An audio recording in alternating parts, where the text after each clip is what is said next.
Hello, everybody, and we are back on the pod. We're back. We are folks. back, everybody. So, yeah, we're back. It's another Thursday for us. It's a Wednesday for you. So, yeah, we're here this evening. We got some special stuff here this evening. So it should be an interesting episode. But first, we're going to shout out some stuff. So we got our Shopify shop up and rolling again. Check out the sick steins we got. We got glasses, brother. new hats. We got new tees, all kinds of cool stuff. So check that stuff out. Also, thanks everybody again for following us on the Instagram. Oh, baby. Oh, yeah, baby. We're almost at 800 followers, so we definitely appreciate everyone who's been following along, everyone who's been liking and sharing the shit. We fucking appreciate it, so we love you. Yeah, awesome, man. So, Ryan Snow's got a little Irish crickets for the Irish for the crickets boy. for you. All right, folks. What do we have for tonight, folks? All right, everybody. So, you can see, everybody, there's a gentleman on my screen over here. We have mentioned his name at least 400 times. Do you know what? I think we've probably mentioned him on At almost every single 80 podcast. to 90% of the pods that we've had here. Easily, yeah, no doubt in my mind. Absolutely. So, without further ado, we are going to bring in the man, Jon Kennedy. What's up, man? Welcome in. Friends, hello. Hey. Hello, everybody. So, yeah, how you been, man? I've been doing all right. You're looking good? Working, not much else. Just out here. Longtime friend. Just living. Longtime Good, friend. We've had, like I said, we've mentioned him numerous times on the podcast before, going from music stuff to movie stuff to skateboarding stuff. Oh, yeah. To, A little bit of everything. You know what I really. mean? And, like, I think we've all kind of grew up in the same. Well, we grew up in the same town. We're all from the same hometown. Yeah. Chips Falls, shout out. And Shout out, BF. you know what I mean? And we all grew up in that scene of just, the dawn of the internet, the dawn of, you know what I mean? Like new media and stuff like that. And I think we all kind of gravitated towards that. And I think a lot of what I know came from this man.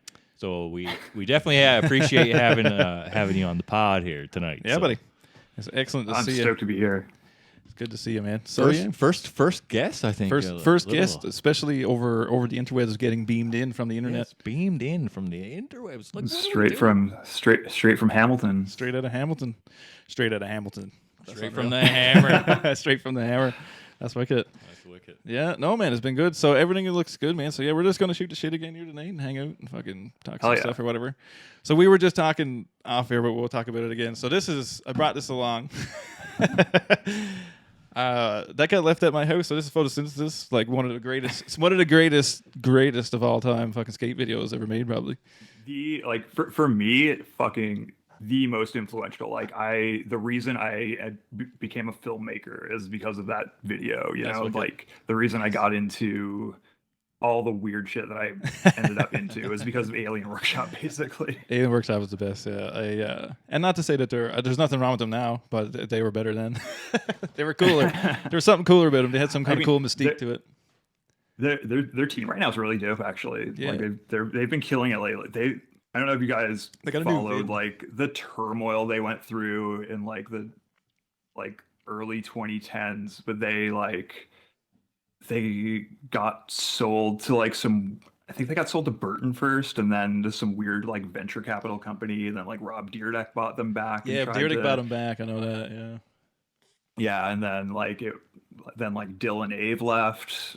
It was just like chaos for a while, but they've recovered surprisingly well. Their teams have always been good, man. That's one thing I will say. I see a lot of their, the stuff they throw down on, for whatever, like Instagram or whatever it is, Instagram, YouTube, whatever. And then I know they put out a video on what was it, a year ago, 2 years ago, maybe, or something like that, like just after the pandemic, maybe. Can't remember. Yeah. But it was fairly recent anyway. That's that's a banger film. Every time I see clips, they're always banger clips. So yeah, no, shout out to Alien Workshop.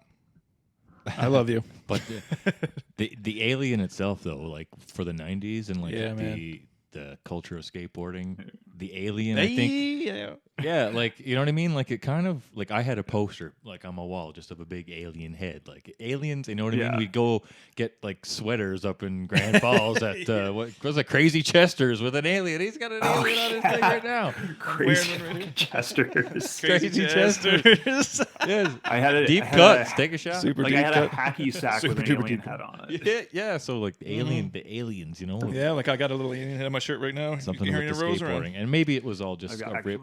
Yeah, just a rip from Alien Workshop, right? But you know, yeah, man.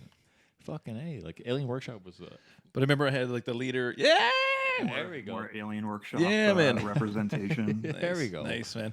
Nice. I almost bought that deck the other day. Actually, they had it at. I was in in Edmonton or wherever I was there a while ago. I almost bought it there, and I was like, man, because it wasn't in the OG color. It was a new colorway for the deck and stuff like that. So I was like, yeah, this is sick. So I was like, yeah, I almost bought it. I didn't get it, but I should have. I just want one to put on my wall. It just dropped some really nice decks this week, actually. Oh, nice. I think. I should look at that again. Check them out. I think Sammy Montano maybe has a really nice deck that I considered ordering. I don't need a new deck, but I haven't pushed on mine. Well, I do. I should just lied. I go to the indoor skate park with my kids all the time. I don't get out skating nearly as much as I would like. I don't think any of us really. Jesus. And like, it's ironic because like I'm probably in the best shape that I've been since I was in high school. Yeah, I'm like very uncharacteristically like a person who goes to the gym and shit now. Oh, but nice. Well, we're pushing for it. We're pushing 40. 40's almost there, buddy. It's close. Man, I just turned 39 and it's fucking me up. Well, you are literally in the middle of our midlife crisis, so there is that. Yeah, here we are. Making a little podcast midlife crisis over here. Yeah, but yeah, that's what it's all about, I suppose, right? Like, no, it's all good. It's good therapy. We're not doing anything bad, so that's true. Could be worse. It is like therapy. We're talking it all out here. Yeah, man, talking it. Yeah, man, fucking holy fuck. That's funny. So, you know, we kind of center ourselves around the 90s, of course, like you know already and stuff like that. Like and we talked about the skateboarding and stuff like that. So like you're a filmmaker, as you said. So like what are some things that like early on in the 90s and early on in your teen years that kind of made you kind of shape the kind of filmmaker that you are? Honestly, I spent like a lot of time like watching Showcase. Yeah, man. Yeah, amazing. I hear you. That's how always a little bit off the cuff, a little off center, weird foreign films and stuff. That's how I saw Kids for the first time. 100%. Yeah. Which was obviously a big film for all of us, these absolutely shithead skaters being shitheads in New York. And then like they showed Gummo, which is which was directed by Harmony Korine, who wrote Kids. And a crazy thing I learned recently about that movie is the setting. The town is in Xenia, Ohio. It's set in a town called Xenia, Ohio, and like a lot of like the weird like VHS aesthetics and stuff that Korine used in it was influenced by Alien Workshop's memory screen video. Oh wow! And that's at the end of the credits for Memory Screen. It says that Alien Workshop was located in Xenia, Ohio, and that's why he set the film in Xenia, Ohio. Oh, that's a deep cut, fucking little bit of knowledge. That's good. Yeah. That's cool. That's wicked, actually. That's a little hookup. Skating is infiltrated. Well, that's something I've discovered in my older years. Is that skating actually technically infiltrated a lot more places than we thought it did. Yeah. Like especially like something like I've been really into like comedy, like stand-up comedy, and like following comedians almost like bands kind of almost recently. And that's something I've discovered about a lot of comedians is that like they were super into skating and like they skated and they're our age and they were into the same stuff that we were into and grew up roughly in the same time frame, even though they were whatever city in New York or wherever these kids grew up to. But it's interesting, right? Like it's funny to me, like that, I find that very interesting. It just infiltrated weird spaces that I didn't think it did, or like two people that I didn't think it hit, or whatever. I guess, or, you know what I mean? Yeah, it's like Tim Robinson from I Think You Should Leave. Fucking rips on a skateboard. Man. He's like super tight. He's like super tight with like Atiba and stuff. And That's amazing. But that's what I mean. Like it's weird spaces, man. Super weird spaces. Well, I always like kind of was proud at the fact that Jason Lee kind of made it into movies and stuff like that, right? Because like he was a skater. It's like, oh, like he's a skater and he's like making like Spike Jones Spike as well. Jones. Yeah, as well. Like he's made so many amazing films, and it's like, oh yeah, man. You know, he got his start. You know, shooting for I think like Trans World or whatever. Yeah, because the episode of Non Club he talks about like all the like just right soon like episode 12 or something like it's fairly right in the beginning of the podcast, and they have him on or whatever, and he talks about like how he originally started like on the streets filming stuff, just filming people doing stuff and like filming, and then it was like, well, he couldn't get himself to do anything or anybody else to do anything, so he started filming himself doing weird shit. So like then that video where he's the dancing video. What song is that? Weapon of Choice, Fatboy Slim. Praise You, where he's dancing outside the movie theater or whatever it is, or the community theater or whatever. Yeah, right. Like very guerrilla shit or whatever, right? Yeah. Super funny. And then like blind movies, like all that shit was fucking. Yeah, well that's how he shot video days for Blind, and somehow it got in the hands of Kim Gordon from Sonic Youth. And she was like, she got him to like co-direct the video with I can't remember her name now, Tamara Davis. Can't remember what she directed some like classic 90s comedies. And like that's how he became a filmmaker and ended up winning Oscars and shit. That's amazing. But still doing skate videos. Absolutely. Yeah. And like, weird shit, just like, completely weird fucking shit. Yeah, I mean that's how like what's his name?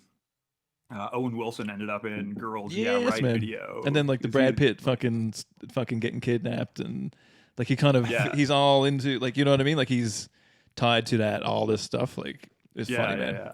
Yeah, it's infiltrated weird spaces, man. And like that was a thing too, like it infiltrated Hollywood, even like Muska. Like when Muska was at the peak of his fucking cocaine fueled alcohol addiction. I was explaining this to my partner earlier in the car actually, because we were like driving behind an Escalade, so I was talking about the Muscalade. The Muscalade. Absolutely. And, like how I always show Leah, my partner, pictures of the like groundhogs or whatever it is that he has living on his property now. Yes, he feeds him carrots and tomatoes. Him standing on the fucking thing. 20 years ago, he was partying with Paris Hilton and shit. And it's like being followed around by TMZ. What a weird fucking life that dude had. Man, the early 2000s were like a weird fucking fever dream and booze and Jason fuse. Dill I have showing no up idea, on the man. Osbournes and and I mean Jason Dill in general. Holy fuck! Every time I see him, he looks like a completely different human being. I don't remember that. Jason Dill was on the Osbournes. Oh, he's been everywhere, man. Yeah, he used to party with Jack Osbourne a lot. So he ended up like there's an episode of the Osbournes where he like crashes on their couch, and I think he ends up like knocking a clock onto their stove. And Hey, that's a deep cut. Dude. There's a couple people. Because what's the dude that hangs out with him? Oh my god, Brendan. He skates for Baker, or skates for Baker technically. Blonde hair dude. He's like in a bunch of movies and shit. I can't remember what his name is now, but anyways, yeah, like they all kind of. I can't remember what his last name is now, but anyway, they're all in the same scene. Like they all kind of do the same shit and whatever. It's funny. Interesting fucking bunch. Absolutely. Going to Hollywood parties. Dill is honestly, he's still my favorite. He's like mad, that guy's man. been my favorite. Like everything he does with like FA and hockey is sick. And like, he was an absolute, like he did a lot. He pioneered a lot of things himself. Like he did his own thing. He kind of blazed his own trail. You know what I mean? Oh yeah. Yeah, he was a weirdo in a group of weirdos. Yeah, that's true, right? Like it's like Bilal and all them kind of like got on the one thing, and now they're like completely off of that onto this kind of like very mystique. Yeah, I'm living in France type of an attitude or whatever, right? Like very Tom Penny, super funny, right, or whatever, right? Tom Penny's still skating though. He's a beast, man. Every time I see a clip, I'm like, dude, you're what, 50? Whatever, older than me, regardless. Right? And you're fucking out there pounding frontside flips everywhere. I know, like everywhere, man. And the craziest obstacles, like I seen a clip yesterday. It's like just a little, like up the building ramp thing. Like it just goes up the pedestal kind of thing or whatever, right? And boop, up he goes. Like, it's only wide enough to fit up. Like, you can't even really do, like, I don't know what I would do on it. Like, I would ride up it and ride back down. And he does like this badass front side flip, just rides away like just no big. Are we gonna have to start skating again this summer? May have to pull it out. Oh, we're gonna have to fire up the old skateboards over. Pull it out again. Fucking. I fucking set my shit up the other day, so let's go. I go for a rip every now and then. I'm all for it. I got my board in my truck. Because it my was kid, nice. My kid skates now, man. He'll fucking go for a rip. Let's take your young one down to the skate park. He goes for a rip every time I go for a rip. Get him a little skateboard, yeah. He goes for. He got a little skate. We got a little fucking just like you. Everybody learn a little fishtail, fucking sweet little ditty, right? But he loves that thing. You know, he can ride on the scooter, do whatever, man. Fucking. Yeah. It's just fun. I just goes in and rips around. I don't even do trick. I can't. I'm not doing tricks. Like I'll do a kickflip or some bullshit, but I'm not doing anything. No. Serious. I'm not getting into any serious. I just like cruising around as fast as I possibly can go. That's like my favorite part of the whole thing. Yeah, just go cruise around the ramps. Like, you know what I mean? Like zip around the bowls as quick as possible and shit like that, right? Like I'll take my big wheeler down there and fucking get right crazy. I wish I could. I wish I could like ramp skate a little bit better. Yeah, 100%. Like bowls and stuff, and you know.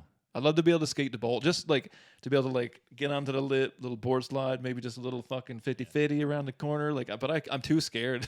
It's too big, and I'm too scared. Stuff like that always terrify me. I can handle like ledges and stuff, but like I can jump bowls or like the bowls that was always my strong point. Like I had a high ollie. That was always the one good thing I was actually good at. Yeah, it's fucking interesting, man. And then we've kind of picked it back up a few years ago and started skating again. It was like a whole different thing. But I got better than I was when I was like younger, almost like because I took note of what I was doing and you know what I mean, or what I was doing wrong, I guess, or whatever we want to put it. And like that. It was different. But like I can like I'm not super consistent or anything, but like I can hit tray flips and heel flips like half of the time now. It's not bad. I can't do no trays. And like 20 years ago, I was struggling to hit a kick flip. So. Maybe we're just got that old man strength here now. I think it's about the flip. I think it's an old man flip. That old man flick. Maybe we got that old. See, I got a wonky left leg, so my flip, like my pop foot kind of thing, like the foot I used to kick with, like kick down with, is really like slow. You walking with a limp over here? Or what? Sometimes. Yeah. Oh shit, son! You need a cane? Maybe. Oh dang. We're approaching that. No, fuck it. But it's wonky. It's a wonky. It's literally because I got one leg longer than the other, so that hip is kind of getting a bit worn out or whatever the fuck goes on there. But it's slow now. So like to pop it is one thing, but to pick my leg back up after I popped is like, oh my god. Yeah, does not work the same way. That was a bit of a tangent though. To bring it back to like my like 90s film influences and shit. What really got me into filmmaking, actually, to bring it specifically back to fucking Bishop's Falls in the 90s. I was when I was working on Damp's website. Yeah. I was, wasn't that epic? I was like designing their website for them. So I was hanging out with Nipper and Rideout all the time. So they would always put on like DVDs and shit in the background. And then so like that's how I saw Fight Club for the first time, which like blew my fucking mind. A bit of Fincher. Misunderstood film. I will defend that film to this day. If you don't read too deep, it's just a bunch of dudes trying to solve their shit, man. It's just a bunch of dudes trying to figure it out.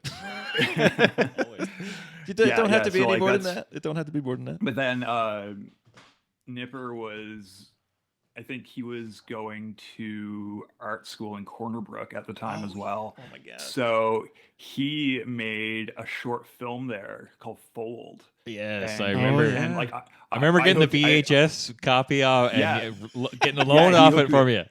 Oh baby, and they had the Radiohead song on there. Oh baby, oh shit! What a beauty! Because I pirated him the software that he edited it with. Nice, as usual. I'm credited for fuck them bitches, who big corporation motherfuckers. Fuck them bitches is right. Yeah, suck it, Sony. Sony, proper thing too, because you. No, that was a sick, and it was awesome. That's actually shit that kind of influenced me too. So I got something for you now on that. Do you remember the first when he moved there? He made that film Student or whatever, and it's like him playing a bunch of people. So it's basically like sitting at the round table. So the camera's in the middle, like that's the intention. But it's him playing every character, and it flips. That. Oh no, I don't remember that. I have a copy. I'm pretty sure if I looked around on my hard drive here, I have it. I don't think I've ever seen that before. I'm like a walking fucking. I have like everything that I've had since Napster was around. But that's the thing. That's funny you mentioned that. As soon as you said it, it was like I have that video on my computer somewhere. I'm pretty sure. Yeah, I bet you I could dig Fold it out. was nuts. That was like the first time I was like, oh, I can do that.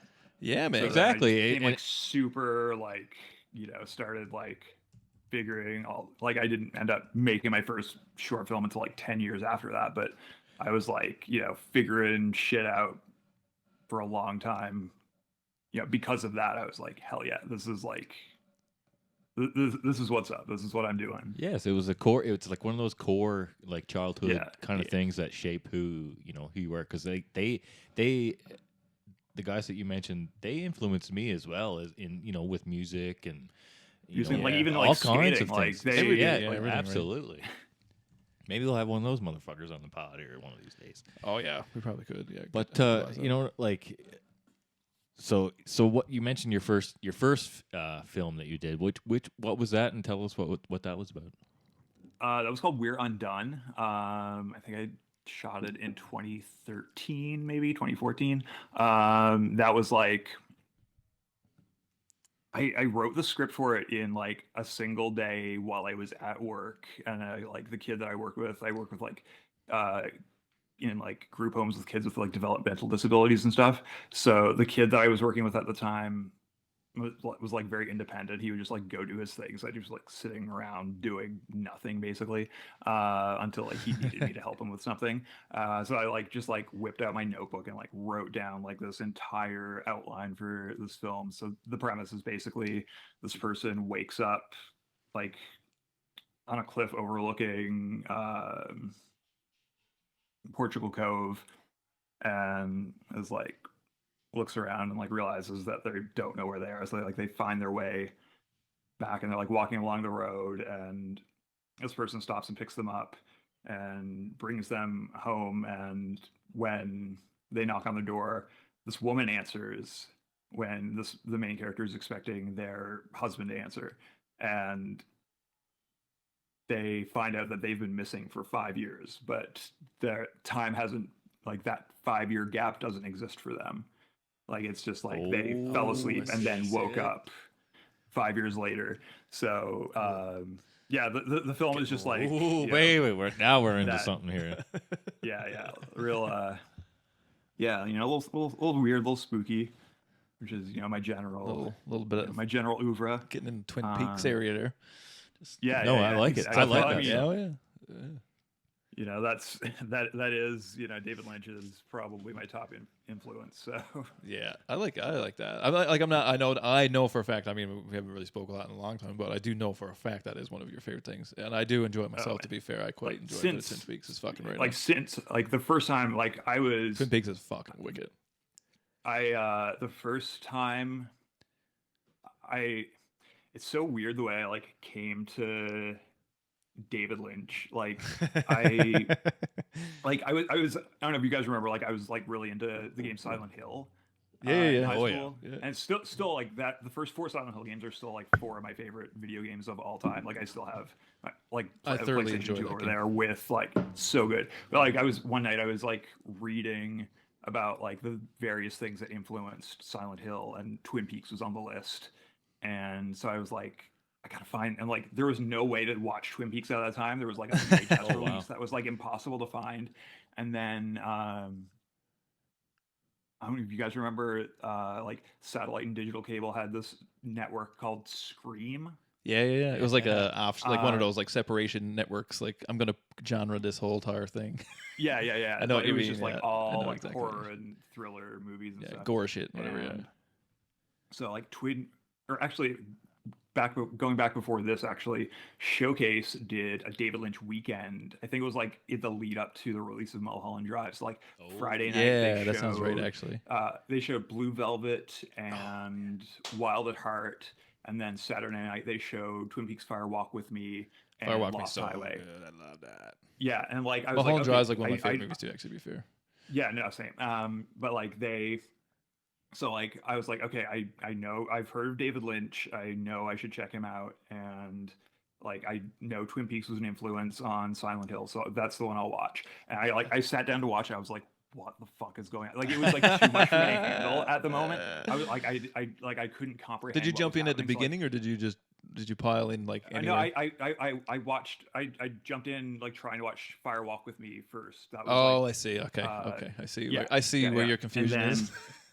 Yeah. So I was like completely out of my depth, and like I didn't try to watch any of the other movies that they were showing, but I was like, I still got to check this guy out. Like, and then one day I was at fucking Buddy's Convenience.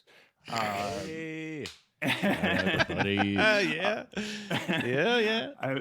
This all sounds right.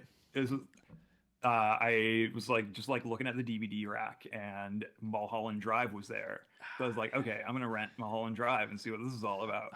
So I rent it. I go home down in the fucking den downstairs on Green Ridge, and classic. Well, sat on the carpet. That was a classic spot. Yeah, got a carpet burn on the carpet. I'll get to some stories about that in a bit. But I like Mulholland Drive in, and it just like blew my fucking mind. I was like, this is the most incredible thing I've ever seen in my life. It's so good. And, like, from that moment, I've been like just like completely obsessed with David Lynch. That's wicked. Yeah, and then like Scream ended up showing, like probably like a year later, Scream ended up showing Twin Peaks. So I was like watching that. Like I remember at the time, like I was skating with Smorg a lot at the time, and like he would like call me up. I was like, no, I got to finish this episode. This is the only time I'm ever going to get to watch this. Yeah, exactly. It only comes on TV once a year. Deadly. Yeah, and then like Lynch had his like davidlynch.com website at the time as well, where he was just like posting like little digital shorts and stuff. And I didn't know that. I would have checked it. I didn't know that. It was a lot of it was a pay. Some of it was free, but a lot of it was pay. So like he put Rabbits up for free, which was like really like wild to like experience out of like. So like Rabbits is like part of Inland Empire, which is like my favorite David Lynch film. Like a fucking 3-hour nightmare shot on like consumer grade digital video. It's incredible. But like Rabbits is it's sick, just man. like, I know what I've never really seen it, but I know what you're talking about. I've heard of it, but I've know never what you seen mean. it. It's wild. It's not for everyone. I'm gonna check it out now that you've seen it though. Yeah, Criterion Collection just released a remastered version of it that they used they use like Topaz Video AI to upscale it to 4K. What? Oh my God! Have mercy on my soul. Yeah. That's incredible. Well, yeah, then that's a different experience. It looks, so like when Inland Empire came out, so like when it was announced, I was like, okay, I was like in the depths of my David Lynch obsession at that point, and like it was just like, okay, when is this movie coming out? When, like, I need to see it as soon as I fucking can. So I'd be like checking torrent websites constantly for it. And then like one day in like September 2006 or whatever, one single torrent for it pops up. So I download it, and it's dubbed in Italian with no subtitles. Yeah. This is a 3-hour movie we're talking about. I watched the whole fucking thing dubbed in Italian. Wow. Yeah. That's commitment, man. That's commitment. Yeah. I like it. That's obsession. You're big time fan. You could probably get the gist of it though, because there's a lot of standing, talking, or whatever. You know what I mean? Yeah, and like it's not like a cut and film. Like none of these things are like that. He's such a visual like filmmaker too, that like you like it's like the like imagery he creates is just like terrifying on its own. Like just like so unsettling. You mix that with a little bit of audio, just enough to like like you can tell it's getting suspenseful, even though you don't know what exactly they're saying. You can just tell. Yeah. No, I'm a big fan of his stuff too. To be fair, man. Like I know, like I say, like I'm not obsessed with it, but I do. Like I've known about him for like as long as I've started being really into films. I've been into, and part of the reason that I was into a lot of his films is that a lot of his films don't have a whole lot of stuff going on, like in terms of like it's for my end, like I like audio shit, like that's that's my whatever. And I like film knows scores his way and around stuff. some fucking audio design. It's cool, yeah. Like like that's what I like about Mulholland Drive. It's pretty dry. Like it's only exciting when it needs to be, or it's only the emotion, or it's only the thing when it needs to be. Like when people are just standing there talking, there isn't dramatic music for the sake of dramatic music. It's dramatic because now it's silent and you're so used to hearing fucking, big crazy orchestra bullshit or whatever. Like, you know what I mean? You're used to a lot of stuff happening in your movies. And then when you don't, it's almost unsettling because there isn't anything really happening other than they're talking or whatever, right? Yeah. You know something's going to happen, or you're expecting something to happen. It's like the best. Yeah. Oh, he's good, man. Like, and the same, like I like Fincher, right? For the same kind of premise. He kind of Yeah. builds this film around what it should sound like. You can kind of tell like his visuals are going for something, like in terms of the audio, like it's going for that. Like when he directed like A Perfect Circle, like Judith video, like you can kind of see, like, I mean, it looks like it looks a lot like Fight Club, but it has that, you know, it goes very well with the song, like the aesthetic, the whole thing. There's not much going on other than the band's playing for the most part, but the other stuff, like the little snippets and the cracks and the cuts and it fits so good. There's certain people, man, are super good at that stuff, and those guys are good at it. I will say that. But I should get into more fucking Twin Peaks stuff. I should watch more of that. Oh man, like Twin Peaks: The Return is one of the like most. Because what was the gap? Like, because Twin Peaks went out there in what, the 90s, early 2000s, or whatever. Twin Peaks season 2 ended in 91. Then Fire Walk with Me came out in 92, and then that's right. Twin Peaks: The Return came out in 2017. That's right. Yeah, because I was thinking there was a longer gap between that and Fire Walk, but it was only like a year or whatever it was. That's right. Yeah, I remember watching the new stuff with my fiance, and she got right into it, and she actually went back and watched the old stuff. Yeah, and she got right into it, and it was just like, holy cow, like it's really good. It's really good. Like it's great. And it's different, which is cool, right? Something you don't. It's something you don't get every day, right? Like and like it's really cool. It really runs the gamut too of like. At like points, it's fucking hilarious. Like it's some of the funniest stuff I've ever seen. But then like a scene later can be like the scariest thing you've ever seen. Like it's such a dynamic. It's got lots of dynamics. Definitely some unsettling scenes. It was just it's weird. Like to me, it's like a modern, like that specific, not like all of his work, but I find that show in particular as like a modern Hitchcock almost. Like if I was to put it somewhere, because Hitchcock kind of still had that little bit of humor. There was something, whatever about it. Like, Vertigo especially is a really big influence on Lynch, actually. Oh yeah, I can see that, because like it's just something about it. Like even like a Hitchcock, as much as like everybody, I mean, when we watched it, it's not as terrifying as it was when it came out, because it's it's just not, right. It's just same as watching something from the 80s, whatever. It's all the same, right? It's not as terrifying, but I get why it was, and then I can see that influence in that kind of stuff. Dead for inside, sure. I'm not terrified by anything these days. I watched too many things on the internet. Got into that. More taxes, baby. More taxes. Got into them faces of death. Now this is where I am. Man, download the wrong internet video one time.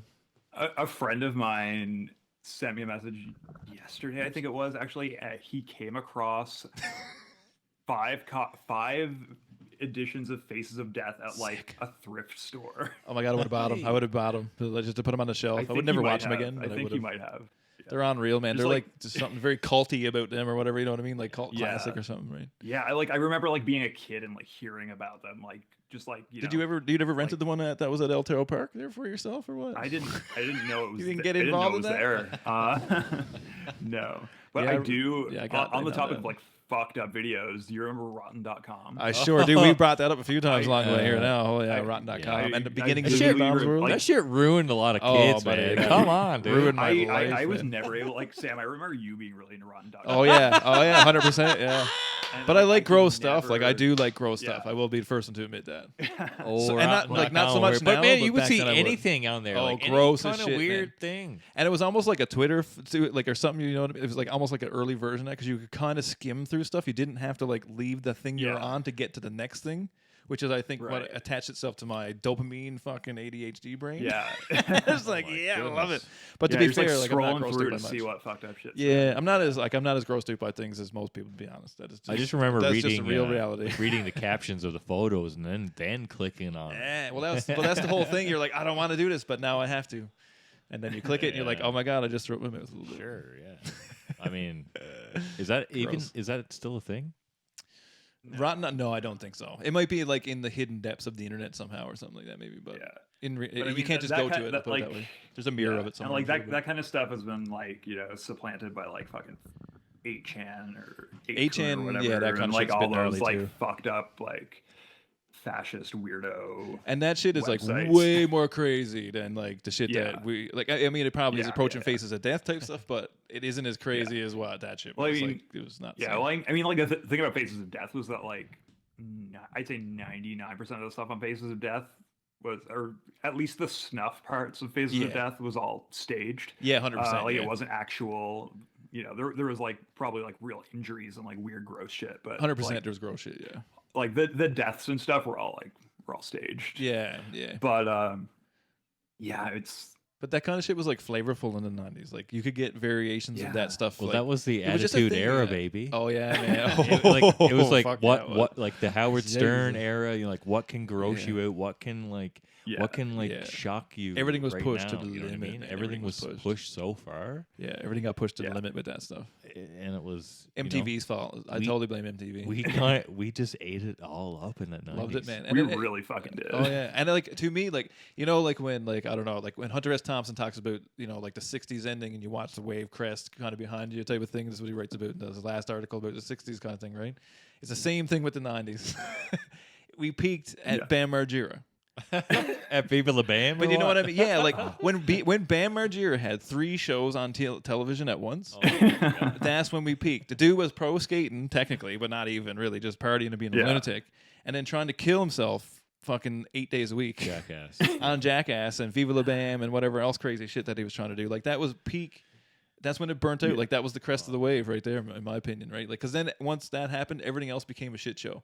Like he became a shit show. That whole thing became a shit show. And then they tried to build reality stuff around it and bring skateboarding into that reality show stuff. And like, none of it. And then like the stunt thing. And like, it was like, oh, there's a fat chubby guy who does stupid shit half naked. And then there's like everybody started doing the same thing. You know what I mean? Like then there's the crazy guy who does whatever.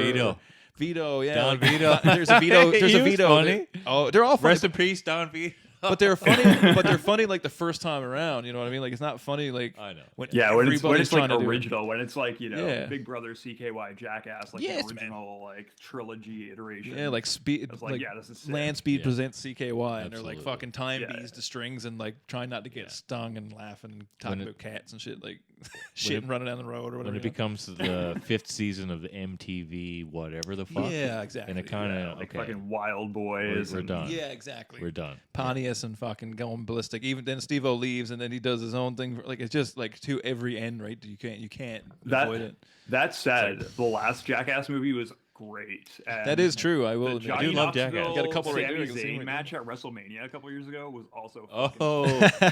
Yeah. WrestleMania, brother. You want to talk WrestleMania over here? WrestleMania. When is that? Brother? That's coming up here right away. April 6th and 7th. April 5th and 6th or something. Look out, because what's happening this time around? Who's returning to the fucking ring this time around? I seen something with Stone Cold on the map. The Rock is back. I seen that the Rock is back. I know that. I seen that. Stone Cold had a match last year. I think it was last year with Kevin Owens. That was shockingly good. Kevin Owens, yeah, that was great. He looks in pretty good shape, man. I see him on Instagram. He's out there farming and shit. He looks in pretty good shape. Rock is in good shape. He's back. Rock's on the roids every day of the week. He can tell me he's not. But man, I'm going to tell you right now, that dude is 52 years old, fucking looking like a fucking golden god. Yeah, goes out with a question, brother. Fucking Jesus.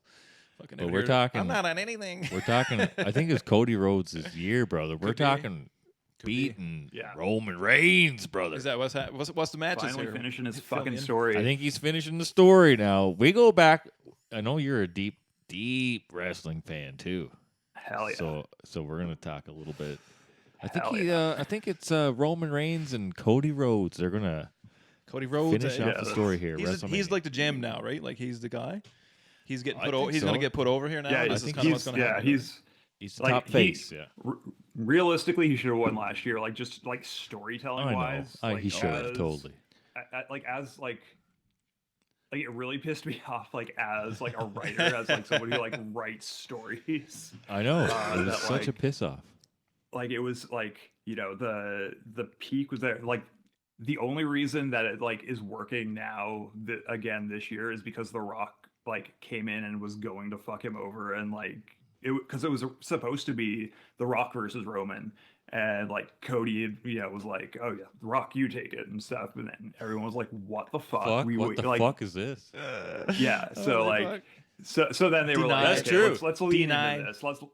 Yeah, so we want Cody. Everyone was like, no, we want Cody. Well, that's what I thought. Like, I don't follow it all the time, but I follow it along, you know what I mean, enough to kind of grasp what's going on. So they're like, that's okay. and then nothing happened. I was like, what the fuck is going on here? Backpedal a little bit. We're going to get Cody Rhodes back in here on the main event because we fucked up. That's everyone's like, we want Cody. He's like, fuck this shit. Like, dude, we just wasted a whole year. A whole year of waiting. The fact that everyone is still as invested in Cody as they are is like shocking. Like, I expected everyone to be like, because at the end of his run in AEW, like everyone was so sick of him. Like everyone was like, no, fuck this that's guy. how I really remember him, is that part of it, right? Because I started following AEW a little bit, like when it got kind of bigger, like 2 or 3 years ago, whatever kind of thing, like just pre-pandemic, pandemic era kind of thing.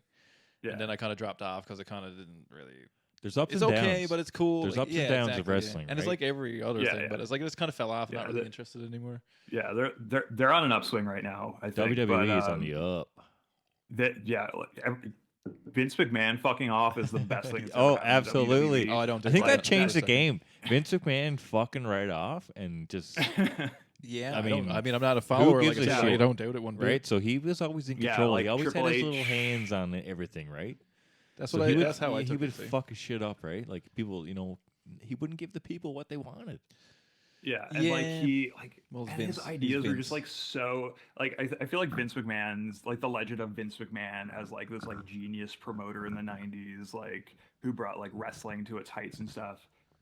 Kind of gives him more credit than he deserves creatively, and overlooks like the like really like fucked up way he like destroyed everyone else's careers and stuff, and like destroyed like every other bit of wrestling, like just like monopolized it, and then like, you know, like wrecked so many like of his like own wrestlers' lives, just like making them like do shit they didn't want to do, like cutting corners that like ended up killing Owen Hart and shit like that.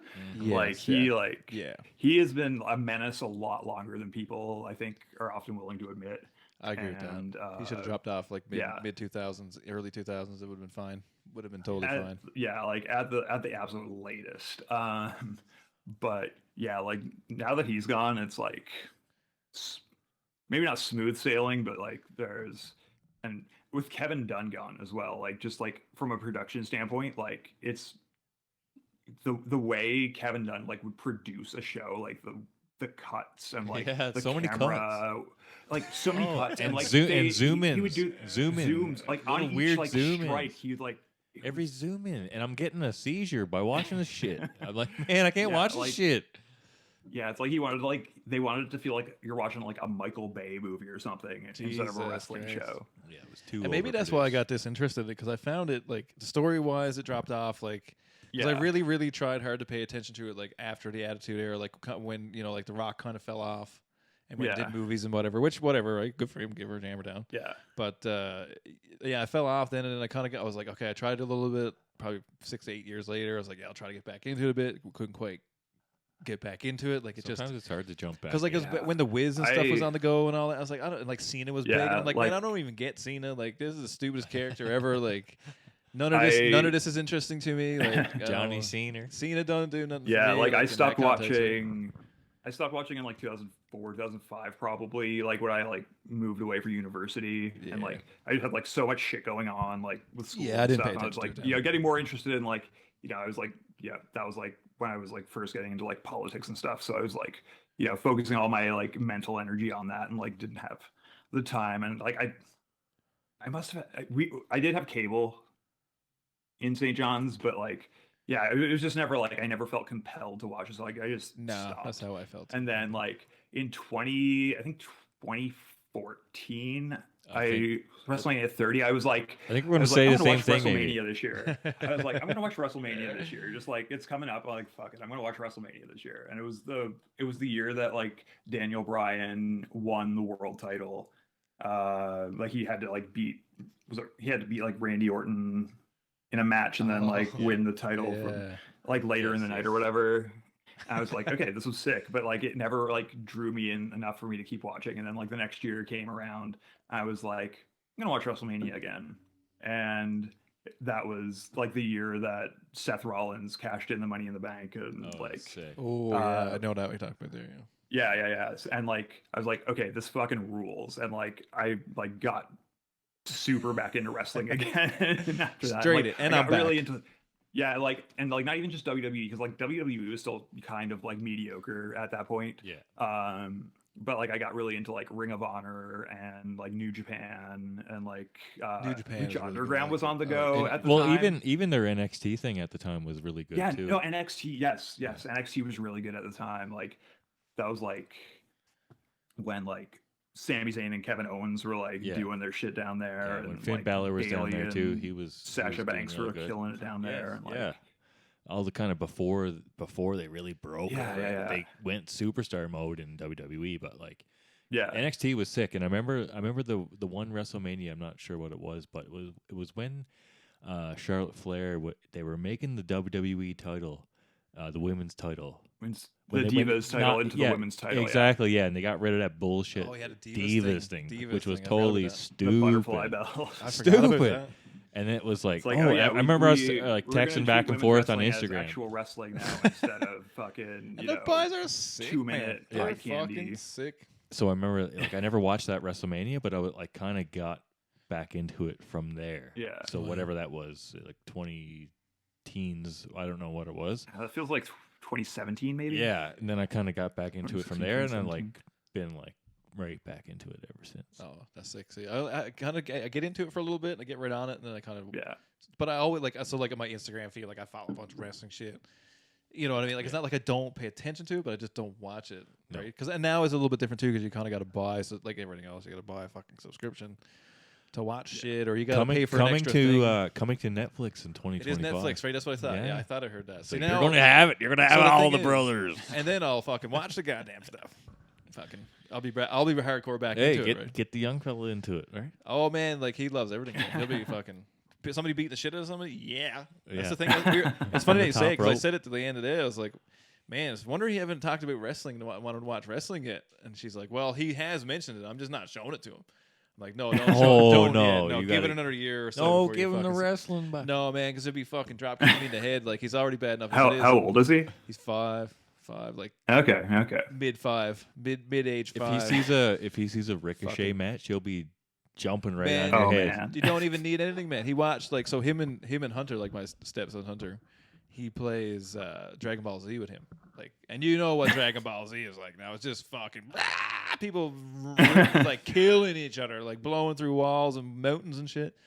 And they're like, he tries to do this shit to me, of course, right? So yeah, this is where it's at, right? Which is fine. I don't care. It's super funny, but this actually brings me to stories of my basement when I used to wrestle my little brothers. Oh my god! Don't even be talking about that, oh man.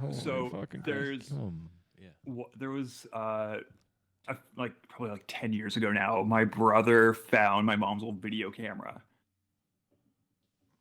You guys good? Yeah, we're good. We're good. Yeah, you just lost his audio or something. Okay. My brother found my mom's old video camera, and there was oh tape my in there. god! Oh no!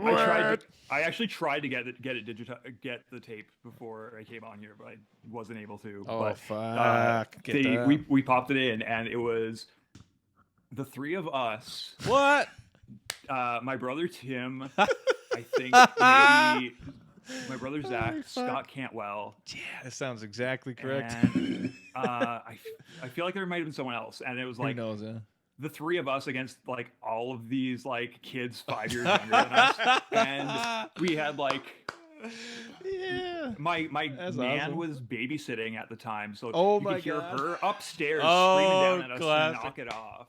And like, my mom had no idea this stuff was going on, so like we show mom the tape, and she was like, she was like in tears, like, oh my god, how did I not know that? Oh my any of god, this that's was hilarious. happening? Man, your Yeah, poor no, mother and father with that house, man. Holy cow! Holy man. shit! Like that spot, like the whatever it is, the open room that was next to your room, where you could go in underneath the thing and like all the toys and shit were kind of like underneath underneath the steps or whatever. In that little fucking under the stairs, right.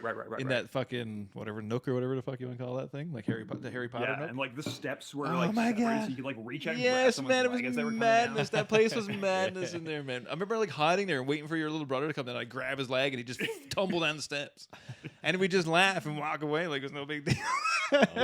Like that place was crazy, man. Couple of DDTs down couple there. DDTs, couple suplexes, man. Pull out all the couch mattresses, DDTs, couple super fucking pile drivers, fucking. I do remember a couple of smacked heads together and a couple of beating the lights out. Yeah, a couple of we make the young ones cry a little bit. We were only like 13 or 12. I don't know how old we were, but well, like I know, like when me and Skid were hanging out, like first, like we were really young, like because like me and you, like we first like knew each other from Sunday school. That's how I knew you first or whatever. You know what I mean? Yeah. So like I moved to Green Ridge in like I think it was Halloween '94. Yeah, it was fairly early. Like it was fairly early. And like we knew each other from Sunday school and like. Our dads knew each other from hockey and stuff, and I like played minor hockey and stuff. So that's like when we started hanging out. But like I knew Snow like years before that from like our parents knowing each other, and like we lived in like the middle of town, kind of. Yeah, some of my earliest memories since like I've known this guy, right? It's like funny, it's crazy, like, and then like how it kind of like go through your life and then like. Become friends again and get like, you know what I mean? Like, I was thinking about that the other day because like thinking about like coming on here. It's like since like I went to the Pentecostal school, like I didn't go to school with either of you guys, but like I moved to like the west end of town to where Sam lives. So like Snow and I like didn't see each other for years, really, except for like on the school bus. And then I remember one day I went to the library. It was like first when I was like learning to make websites, and like I went to the library to like work on my website, and because like I had like an hour of dial-up internet time at home, so like I used that up. I was like, okay, $400 an hour. Yeah, and then like afterwards, like I finished up like my hour at the library and like went to the courts to skate, and Snow was there, and I was like, holy shit, you skate too? Yeah. Hey, and that was how we reconnected. That's funny, man. That's super funny. It's like, like we hadn't seen each other in like years. That's amazing. And that was, it was wild. Cheers, brother. Hell yeah, brother. That's super funny as wicked. Yeah. So like, like I've known, both of these guys my whole fucking life. Yeah, it's funny. Cause me and you, like technically, like the only reason, like we started skating a little bit earlier, like in terms of our age group. I think me and you started because me and you used to hang around Tube all the time, like Matt Noble. Yeah, and like I remember you had this like old. That, right?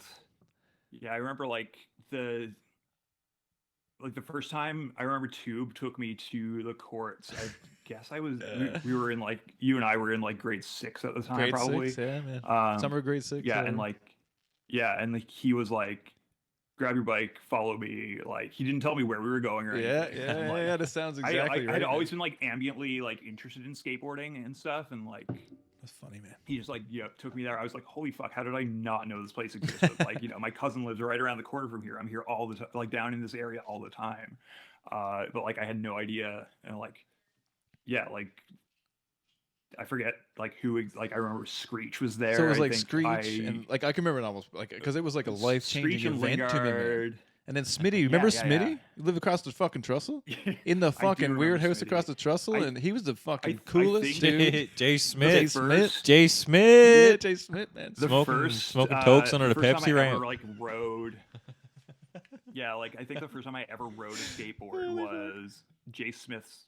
Like I think it was like an Alien Workshop fucking back to Alien Workshop again fucking like Spectrum logo slick deck like like super skinny like 7.5 inch 7.25 maybe even 7.25 and like I think I ollied on like my second try and I was like holy shit this is fucking sick. And then like I remember Sam you had like it wasn't a Nash board. No, it wasn't Nash board. That's what it was. I figured it in the end because I didn't think it was either. Are you sure? Because yeah, man, I looked it up on the internet. Had plastic trucks at the time, and your board had metal trucks. So mine was metal is a. There were some variations. I think. It may or may not have been Chinese metal. I'll put it that way. But like, yeah, they look like metal. But I had those trucks for years. But it was a Nash board. But it was a Nash. What did they call it? It's like a Nash Street something or something like that. There was like a name for it or whatever. Because I looked it up years after. I was like, what the fuck was this board even like? This piece of plywood with trucks attached to it. Because it was like thick, man. Yeah, like there was like concave. no concave. No, it was like super concave. It was like unbelievably concave. Oh, like. Usually they're flat as a board. Like that, man. Like literally, like you could stick your foot in the hole. Like so, like when I first learned how to ollie, it had essentially like fucking shingle grip tape on it. So like first when I actually taught myself how to ollie, I'd blow shoes out, man, like a week. Like I was blowing shoes out like every week, going to mom, be like, I need to go to Walmart and get a $20 pair of shoes. And then that's what happened, and that's how it went. And then at one point, I got so pissed off because the deck was so fucking heavy. But I learned how to ollie onto the big box with that stupid piece of plywood. Like this 10-pound piece of plywood. So then I went and bought a fucking blank old deck, and I could ollie like over the big box because it was like half the weight. It was crazy, but yeah, like I had this plank of wood. There it is, the fucking big box. Hell yeah! There it is, buddy. Hell yeah! The old big box. But yeah, like that's what I remember. Like that's my earliest memories of like skating. Was like, okay, Tube came over one day. He had this fucking blank green. And then it had Spitfire. I can't remember whatever ATM blank. I'm assuming or something like that. I remember your black ATM blank. Yeah. Yeah, and then I had a black ATM blank after, and then he had like big wheels. He had big Spitfire wheels because everybody was on a small, right? So fucking everyone big pants, small wheels back then. Yeah, big pants, small wheels, right? yeah. So that was a thing. So he had big wheels, which was different, and then it was a 725, and then he had a pair of Indy 725s to go with it. Or whatever, like 109 or 146s or whatever it is, 145s or whatever. Yeah. And so he had those to go with, and that's how he was like, "You should learn how to skate. I want to skate." I was like, "Okay." And I went and I was like, "I have a skateboard." I remember I went and I had an Elf big fucking ass 300-pound fish deck. He was like, "Cool, let's go skating," and that's what I originally started skating with. And because I did it every day for like 2 weeks, Mom and Dad were willing to go to like the fucking place on fucking.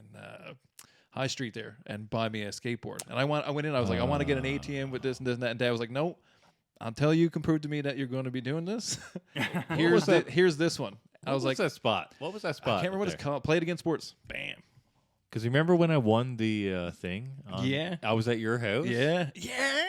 I won like a... Whoa. Yeah. There was a thing on Cable 9 when and it was a call-in thing, and I don't even know how I was even entered in this I don't thing. even remember. I don't even remember what it was all about. I remember doing it, and I remember you like all of that, but I don't even remember what it was for. And I remember watching it at your house, and it was like, oh, and they pulled the name, and it was like Ryan Snow, and they called the number or whatever, and... because it was Dad's buddy who owned it. I can't remember his name. Well, it was Dan Davis, right? Which is my cousin.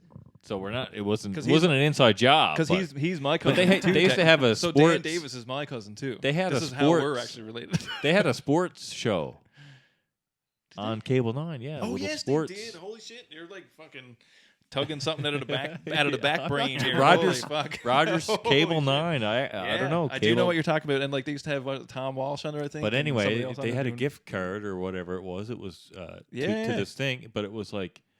But anyway, I used it for all their skateboarding stuff. That's so what I bought. I remember this. That was the only place you could get like proper skate stuff. Yeah, 100%. Yeah, like either not. If not, you had to order it from Bluesky or whatever. It was like I bought a Gordon and Smith. It was like Gordon Smith or something like that, and like and a birdhouse or no, what was it? I can't remember. I can the picture company it, but right I can't now. remember what it was. Yeah, I can't remember the company right now, but yeah. That was weird. I just weird. I just remembered that. Yeah, you just literally like as soon as you said it, I was like, oh yeah, I forgot about that. Tugged that right out of my deep brain there. crazy. Holy moly! Yeah, but that's what I remember was like starting originally, and then I remember we went to school, and then like grade 7-ish, whatever it was. Then I remember seeing you start skating, and then I was like, oh shit! And then we all kind of started hanging together because whatever went on or whatever. Yeah, and then, I think we all gravitated back towards each other. We're in the neighborhood skating, kind of thing or whatever, you know. Well, like Sam and I were like hanging out regularly back then. Yeah, because we hung out with Tube then too, like, right? That was the thing. It was yeah. And then like it was the summer before grade 8 that I ran into you, Snow, at the courts. That's how we reconnected. Because like I went to grade 7 at Bercy. Right. And that's grade 8. You're coming back to LBA. That's right. Yeah. Yeah. I forgot about the Bercy thing. Yeah, Jesus Christ. Bercy. Yeah. So like me and Tube and like Adam Wells. Hey, Addy. Bit of Addy. What do you have, Addy? It's like. That's wicked. Yeah, there was like. It was so weird how like many people skated in like such a small location. Mm-hmm. Oh yeah, man. There was the skate park was packed, man. Like the courts were packed at all times. It's funny. But did you notice that there was a lot of people at the time? So there was like us who were like skaters. Like even now, like I'm not a skater, but like I kind of am a skater. Like I don't wear skate shoes every day. You know what I mean? I wear skate shoes every day. I'm wearing skate outfit. Like I'm a skater generally. Speaking. I still read skateboard magazines. I still exactly. I watch every clip and like But there's a bunch of people that joined consume a lot of skate media. Oh yeah, 100%. I'm watching it all the time. I love it. Still love it. I've always loved it. I've never not, as much as I've not skated for long periods of time, I still consume. Yeah, it's just like a core part of like who we are. Yeah, I can't not look at it. I love it. I just love it. But like, there's a bunch of people that kind of like. And like in the music world, they'd be like, I guess, like hangers on or whatever, right? Like the groupies, but there's a bunch of people that like kind of got involved. Posers.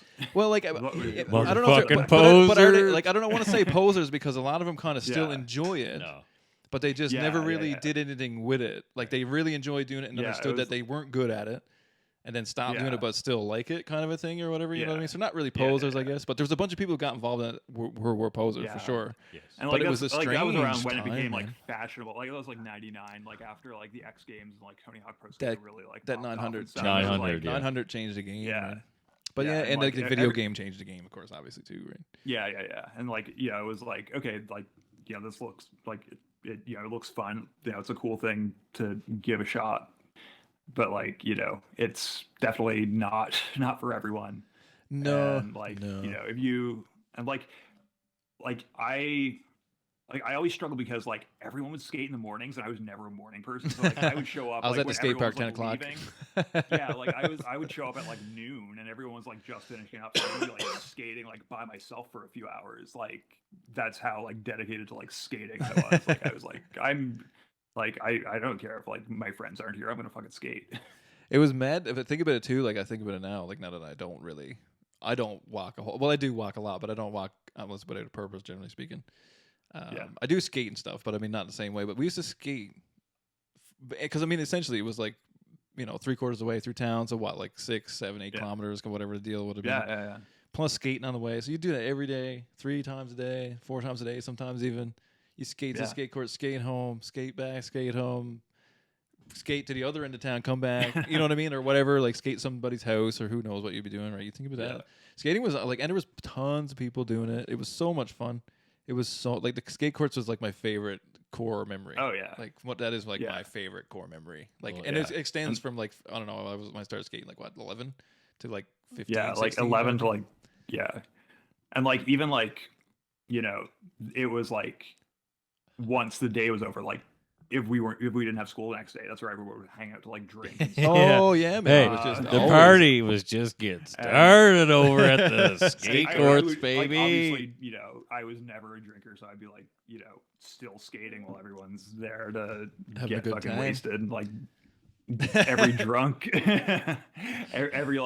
every drunk person there who didn't own a skateboard was like asking to borrow my skateboard. Yeah, that was a thing. That was a thing too. Yeah. Do you have a dart? Can I borrow your skateboard? Can I borrow your skateboard? Do you have a dart? And then do something totally stupid, and then like yeah, there's a lot of people crack their fucking head open and smash themselves pretty like elbows and shit pretty good. Like I know there was a lot of girls that got sent home crying, kind of thing.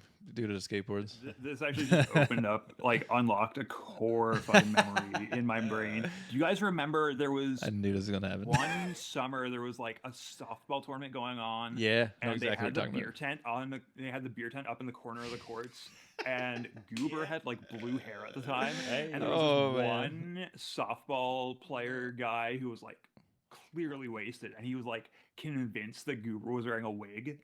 Yeah, I do know what you're talking about. I do remember. Because I do remember at the same point, like getting yelled at because like I went behind the like how the spigot was on the other side. Like you had to go around to the front side, I guess technically, but back side from the courts. And you go around the front, and they were there drinking because that was where the fucking beer tent was right there, right? And of course you scoot around with your skateboard and your fucking size 300 pants, and I remember very vividly going around the corner and fucking somebody's dad was like, "Fucking take off your dad's pants," and I remember very vividly like looking up at him, being like, "Go fuck yourself," and just like continuing to pouring out water, and I'm like 12, like you know what I mean? Like that was, but at the time, like as much as skateboarding was fashionable to us, it wasn't fashionable to anybody else. Because everywhere I skated, I got kicked out of. I got my name taken fucking from the police. Fuck, man. I don't know, 350 times or whatever. You know what I mean? Like, I don't know if you guys remember, like, people would, like, go to the courts and, like, beat up our man. The ramps would get them all. You show up one morning and the ramps would be just fucking toothpicks. That's true. It was like, what the fuck happened here? Because to me, like, honestly, like, last going off, because I know it happened, like, in my skate career or whatever we're going to say, I know it happened 3 times. And the 3rd time to me was almost like what finished it for me, because it just got beaten up at the beginning of the summer, like even in the spring, and then it got demolished like right at the middle of the summer when it was like hot, like where everybody was skating, everybody was on, learning new shit and whatever, and it got demolished. And essentially, I just started going to Grand Falls for the rest of the year to skate, like hitchhiking and shit to get into Grand Falls, and then I stopped skating almost for a couple of years. Because I was like, until I moved, because when I moved to Halifax and I started skating because they had a really nice skate park. I really liked skating, and it was right next to my school and this and that, whatever. But like I dropped skating from like I don't know whatever year that would have been, like 2000 ish, whatever, 2001 maybe, somewhere in that neighborhood, and then I just dropped it and didn't pick it back up till 2006 kind of thing, right? I feel like a lot of people dropped off around 2001. Like even like you know like the core skaters like were more interested in just like hanging out and drinking or whatever. Oh yeah, there was there's a heavy piss drunks influence happening too, right? Like there was a heavy piss drunks hat. I think that influenced us to maybe skate a little bit more, if from my point of view. But I didn't stop skating until after I moved up here. So after I moved up here, I remember buying a new complete. I bought a new Flip Mark Appleyard complete with Tensor trucks, baby, again, because I had Tensor trucks before. Nice. And it wasn't probably until like 2006 or 7 I stopped. Oh yeah. So until we picked it back up in 17? Yeah, sure. Something like 2018, 2017, 2018 kind of thing. Whatever it was. I kept it going for a while, like after like everyone, like after you moved, and like I would skate with like Nick Hines and Shane Welsh and those guys for a while, and then like when I moved to St. John's for school, like I still skated a tiny bit, but there was like no one there that I knew who skated, like besides like Andrew Bartle. Bartle, holy shit. And like so like I kind of like just like I still have my skateboard, but like there was a period, like a 1-year gap in my skating when I don't know if you guys remember the Black Label Mike Vallely deck that I had. That with the elephant. So that went or whatever. It was. No, what was that? It was like a skeleton with like a fucking machine gun. It was that. Yeah, I had, like, I do know what you're talking about. I know what you're talking about. I know the board at least. I know which one. I know like you the had deck Mike Vallely. Board. Yeah, that's crazy. Yeah, so like I think I got that in like 2000 and because that was after the Think. 2001. Yeah, my first deck was the Think. Yes, and then right. Then I had the Black Label after that, and like it went in 2001. It went missing. Like I didn't know where the fuck it was, and like I just like couldn't skate because I didn't know where the fuck my skateboard was. Then like a year later, I was at my Nanopop Kennedy's Nanopop Faulkner's house down by the river. And I was like in the backyard. I look over, and under their back deck, it was there, like completely like delaminated, like from being waterlogged, like the bearings were like rusted shut. So like one of my cousins, I assume, fucking stole it, and oh man, like she gone. Yeah, which one of you little fuckers took that now? Yeah, so like I have no idea. Tell us in the comments. So there was like a year gap there, and then I got a Flip Rowley deck. And a Rowley got back into skating. One of my faves. I love Rowley. He's my favorite. One of my faves. He's top 10. Yeah. So yeah, so then I like kept skating till like probably 2005, and then kind of fell off. And then 2010, I think it was, I was living like right next to a skate shop. I was like, fuck it, I'm buying a new skateboard. So I went over and like bought a toy machine deck with like fucking, I want to say Fury trucks, like just like which were fucking Just a heavy beast, as hell. just a Like, beast. super. Except, Like, but Muska was a sponsor, so you had to buy the Fury truck. Muska Skater Furies. I think he did. Yeah, he did. Towards like later on, I think, wasn't it? He, I don't know. I do remember the ads. I do remember the Fury truck ads with going from fucking Phantom, like the lightest trucks I've ever like, you know, could probably like crack them in half if I tried. They were like such like light trucks to like these chunks of iron on the bottom. Yeah, but it was a new company. It was a new company at the time too, Crying right? Kings. So like, Crying Kings used to be the same way. I think they had more monies and development in the product. Yeah, just giving her, and then like give her. Yeah, and then like I was skating one day and like I ollied up onto a ledge and like I guess like what was like 2012 probably.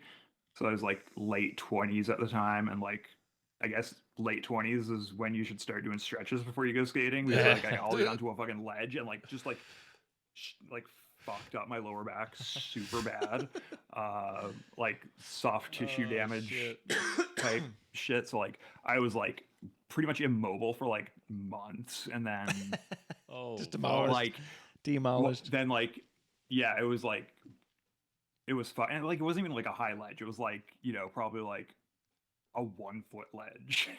Like it wasn't high at all. But it's like the sneeze that'll get you, right? Like it don't take much. Yeah, exactly right. And then don't take much. Like, sneeze then, can off take and you on for like a few years, my back was like, you know, it would feel better, but then it would like, you know, get shitty again and feel better and get shitty again. So like I didn't skate for a few years, and then when I was moving to Hamilton, I had my skateboard with me. It's like the toy machine, and my luggage. Like my partner had driven up and brought a bunch of our stuff, but I had like still had like a big bunch of luggage with me that I was bringing, and it was like ever so slightly over the weight limit.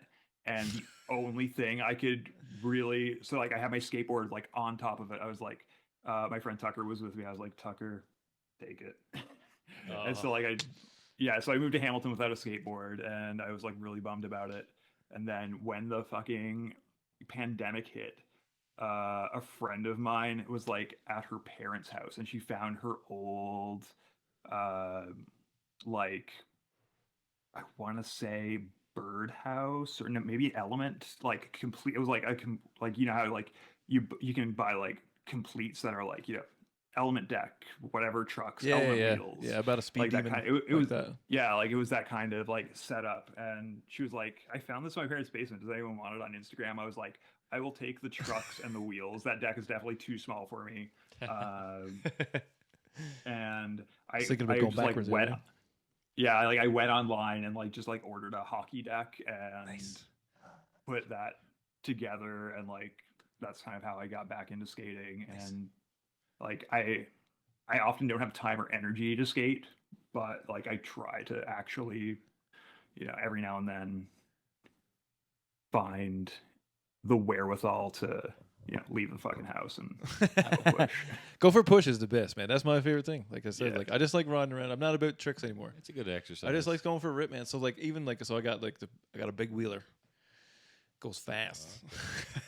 So I take the dog out. It's a big pink machine. I used to work near a skate park that was like always like, it's like Hamilton's like the way Hamilton's laid out. There's like Lower Hamilton, and then there's the mountain, and like the mountain is like kind of like the suburbs. So there's like this skate park that's like right next to a police station. It's like between a police station and a library. So like it didn't get a whole lot of use. That's a convenient place to put that. Yeah. So like I would like go skate either depending whether if I was working day shift or night shift. I would like go skate before or after work, and then go to work. And then I got moved to like a different client's place, and haven't really like been keeping it up since. But this summer I'm gonna try to make a conscious effort to skate more. But fucking see. Yeah, that's the way it goes. But like I just like going for a rip. Like I just take the big wheeler out, man. I take the dog. and I just fucking let him fucking pull me down the road 300 miles an hour. But going for a leak break.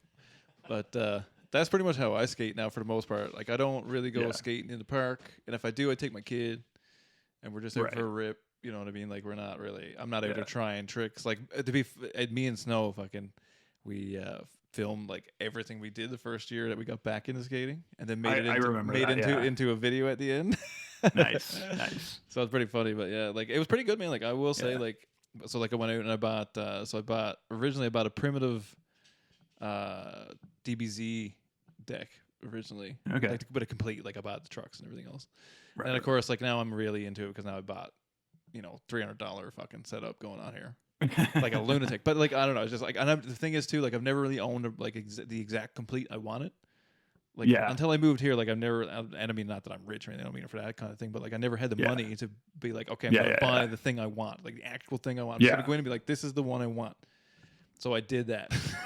And I mean, I dropped $350 on this thing or whatever, which is not crazy or nothing, but like, it was the exact thing I want. But I got good enough, like, so I cracked the deck off that same year by board sliding, board sliding a ledge. I was like, holy shit, man. I haven't board slid a ledge since I was like 16. But like, I cracked off this deck doing it, and I was like, holy shit, this is brutal. But I would know it was fine. Like in one way, it was like, shit, I broke off this deck. But in the same way, it was like, holy shit, man, I got good enough over like course of a summer to fucking at 35, 36 years old to fucking be able to board slide a ledge. Like that's pretty sick. That's an accomplishment or whatever. So I felt good about it, but it was interesting getting back into it. It's fun, man. And the new stuff that's out now, like the new collabs.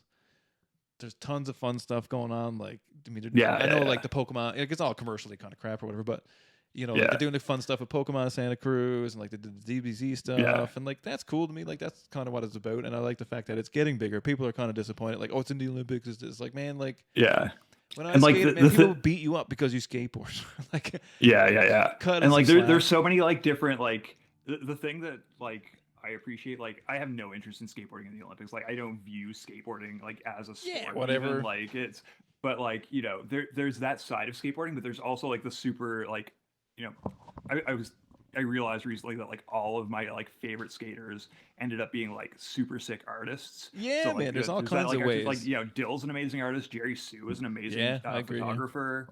Like, Muska is doing like crazy sculpture stuff these days. Ed Templeton. Yeah, everybody does fun stuff. Yeah, like Templeton is like, fucking like an amazing photographer, an amazing illustrator. Like, so many like all the people that like I gravitated towards like when I was younger, like ended up being like sick artists and stuff. So like I like, there's that artistic side of skateboarding too that like, doesn't necessarily coexist with like the super tech like sporty skateboarding, or like sometimes it does, like sometimes there's a lot of crossover, but like like I just like really appreciate the way like like I said before, FA and hockey and like Jerry Sue's company Sci-Fi Fantasy is like doing really cool shit, and like like Quasi and like, but like even like when Palace was first starting, it was really cool. Like there's tons of cool little guys and stuff like that. I agree. Like, there's a lot of like really like kind of like smaller like interesting stuff popping up here and there. Like I agree with that. Aside from like the super huge like the Olympics and like the Nike SB and like all that stuff. Yeah, but I think like to me it's like I don't know, and I mean my personal opinion is like it's like there's room for all of that stuff. Exactly. Because to me it's like okay for like these smaller companies to exist or even pop up in the beginning is because, or to a certain degree because all of this other stuff is happening. You know what I mean? Like because there's so many more people interested in skateboarding. And and I think it's cool that like to a certain degree it's like let's make a bunch of super athletes and see how fucking crazy it can get. To a certain degree, there's a part of me like because to me like I'm one of those fans who's like, man, there should be like a fucking steroid Olympics. Let's get people jacked up as fuck and send them into the whatever. Like make them do push this shit. Honestly, because there's people out there willing to do it. That's so the kind of thing that would make me more interested. Like I mean, like man, I'm a fucking wrestling fan. Like of course I would be into the steroid Olympics. Yeah, fuck yeah, man. Like that's what would draw me too. You know what I mean? Like there's room for there's room for everything. Yeah. Right? Like but to me for the skateboarding thing, like to me that's what I like about it. Is that like the Olympics thing and like people shit on Houston for years for like dressing like an athlete. It's like, dude, man, that dude is making bajillions of dollars. He's exposing like tons of people who would never look at skateboarding in their life to skateboarding because they like basketball and shit. Yeah, you know what I mean? Because he's done it all, right? Store just up the road from my house that has like this massive Monster Energy ad with Nigel Houston on it. Of course they do. It's like fucking. It's a wonder he's not holding up his tattoo or whatever. But you know what I mean? But like, there's room for that in that, like to a certain degree. Like as much as it's a commercial thing and all this other bullshit. But I think he's due. He's due for that, and I think he deserves that. He's been a beast. He's been skateboarding since he's been a little kid with the long dreads. Beast, you know what I mean? And he rips. Like I'm not even like a huge like. Like I'm like really drawn to like personality and stuff like in a lot of skating, like more than like their like technical ability sometimes. I've always found like Nigel to be like kind of a shithead, but I can't talk shit about him because he fucking rips. His skating, I think it goes above and beyond a lot of what's going on, but exactly like you said. The style makes up the whole pie of everything. You know what I mean? Yeah, that's why I like skaters. Is exactly that. It's what's your style? What's your song? What's the song? What are you wearing? What is what like how is it filmed? Like what's your deck graphic? What's your what's your general vibe? You don't have to be sick. You don't have to be fucking Shane O'Neill. Yeah. Nobody got to be Shane O'Neill every day. Like that's not what I'm into all the time, right? Like I like Chris Jocelyn. He's a motherfucking badass too, man. Yeah, man. Shaq's new part. Shaq's new part is nuts. Like, and he's a suit. Like he's Red Bull. He's whatever. But that part is beast, man. That dude is my age, and he is fucking doing crazy shit. Like that drop in off that ledge from baby the when he fucking started. Yeah, man. I still got a picture somewhere. Like it's a fucking ad for whatever. Maybe it was even Was it World Industries he was on or Blind or something? It was Baker. I can't remember. Was it a Baker that he was? I'm not sure. I can't remember. Whatever. His like OG fucking ad probably or whatever. Anyways, it's a fucking picture of him fucking hitting the fucking ramp up to a sea can and grinding the edge of the sea can. Like that's the picture, and he's like fucking as big as the board. Like it's crazy. Like it's like that's the craziest fucking shit I've ever seen in my life, man. He's a beast, man. Don't you remember and how much you loved cutting out stuff out of Trans World talking magazines about that. and sticking it to your wallet, on your door, on your sticking it to your wallet. I know I did. Making all I kinds know of I did. Man, I'll tell you what. When I think it was Almost that he was on. Almost. Yeah. Okay. Yeah. I remember the ad. Like I do remember the ad, and that's the ad or whatever. But I was like, man, this dude is a beast. Like, and now like he's like 33, 34 years old, and he's still a fucking beast, man. He went through that MTV Life of Sheckler He sure shit did. too, Right? right? Yeah. Because he went off the rails for a long time. I mean, he was in rehab and all kinds of weird shit. He was a celeb. He was a celeb. He was pretty much a. But he got caught up in the Bam Margera. You know what I mean? Yeah. But like the next generation of. At least he didn't go off the rails quite that bad. No. No, it just he's got like a comeback, too famous, too young, too famous, or whatever, right? Good thing. Right? Good for Bam. I think he's sober for a little bit. Man, he's been skating very well. Very well. Recently? Yeah. So like he had his like comeback a few years ago, but then like I think last year he was like off the rails, left him, and like he just like went off the deep end. I thought it was like, maybe I'm gonna smoke meth with all these. Oh no! I thought he's back. He's back from that. I thought it was back from that. I thought it was like I'm talking like 6 months ish. Man, I seen a clip of him the other day. He's skating a skate park, and it's new because I mean, I haven't ever seen it before because I do kind of follow him. He's looking pretty good, man. I thought he was doing. He's he talks like a normal person. I'll put it or what as normal as Bam Margera gets. I guess. People get caught up in. There was no outrageous craziness. Like it was him skating the park, and I was like, holy shit, he just did a straight flip to fucking blunt plant. Like what the fuck, dude's like 300 pounds, and he's just killing it. But he's a beast skater too. Like that's something he gets super overlooked for his skating, man. His part in Birdhouse, man, is fucking so good. Oh, Toy Machine. Or Toy Machine, I mean, yes. Fucking so good. Like in that fucking underground park there. Like holy fuck, man. Savage. Oh yeah, that spot in Philly. Yeah, the transition, like in all that transition shit or whatever. Yeah. Like DIY spot or whatever it is. Yeah.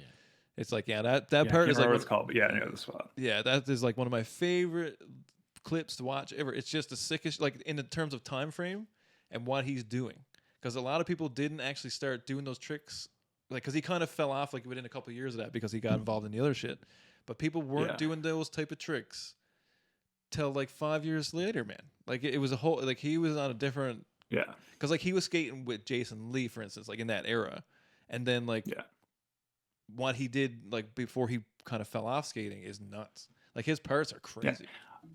I don't know if you've seen he was real young when he started skating, and he would like I don't know if you've seen his epically later episode, but like he had like he would have like Phil like filming him like as a kid. Like like I remember there's one clip of him like on this like super high ledge. He's probably like 10 years old. He's like telling Phil to like shoot from like to sit down and shoot upwards so it like looks bigger and shit. Those are the days, since he was with the JVC camcorder with the Sony Handycam. Well, I mean, like there's those pictures and videos of him sitting in his living room, like editing CKY. You know what I mean, from Handycam footage or whatever. You know what I mean? Like, it's pretty savage. Like it was I don't know, man. That was a different time frame. That was a whole different moment in time, man. But it was the first escalation of, to me, as how I feel, it's like the first escalation of the internet. Like it was like, oh, we're into 2000s now, or whatever. Like it's how I felt about it. Like that when that stuff started coming out, it was like, okay, we're like, this is different. Like it felt futuristic or something at the time. Like they were doing it themselves or something. Like had a different vibe to it. Yeah, it was crazy. Just like the idea that you could like take a camera and like just like, you know, you didn't need to have like a super huge budget to like get a camera and like, you know, you could plug it into your home computer and like do something with it. Yeah, it was a different thing. And it was kind of like the set off of like, because that's technically still early internet in terms of like publicity. Yes, I mean, the internet's been around since whatever the fuck year, but in terms of actual publicity and like in terms of what was available and like the restriction of it and all these types of, because it is not like the way it is now is not like it was then in any capacity. I mean, you could do whatever you wanted on the internet. People, you could get away with it almost. Like, oh man, it was a whole different. It was the fucking Wild West. It was the Wild West, man. It's the internet Wild West. I've said that a million times. Exactly that. It was the fucking Wild West. You could make websites about whatever the fuck you wanted, and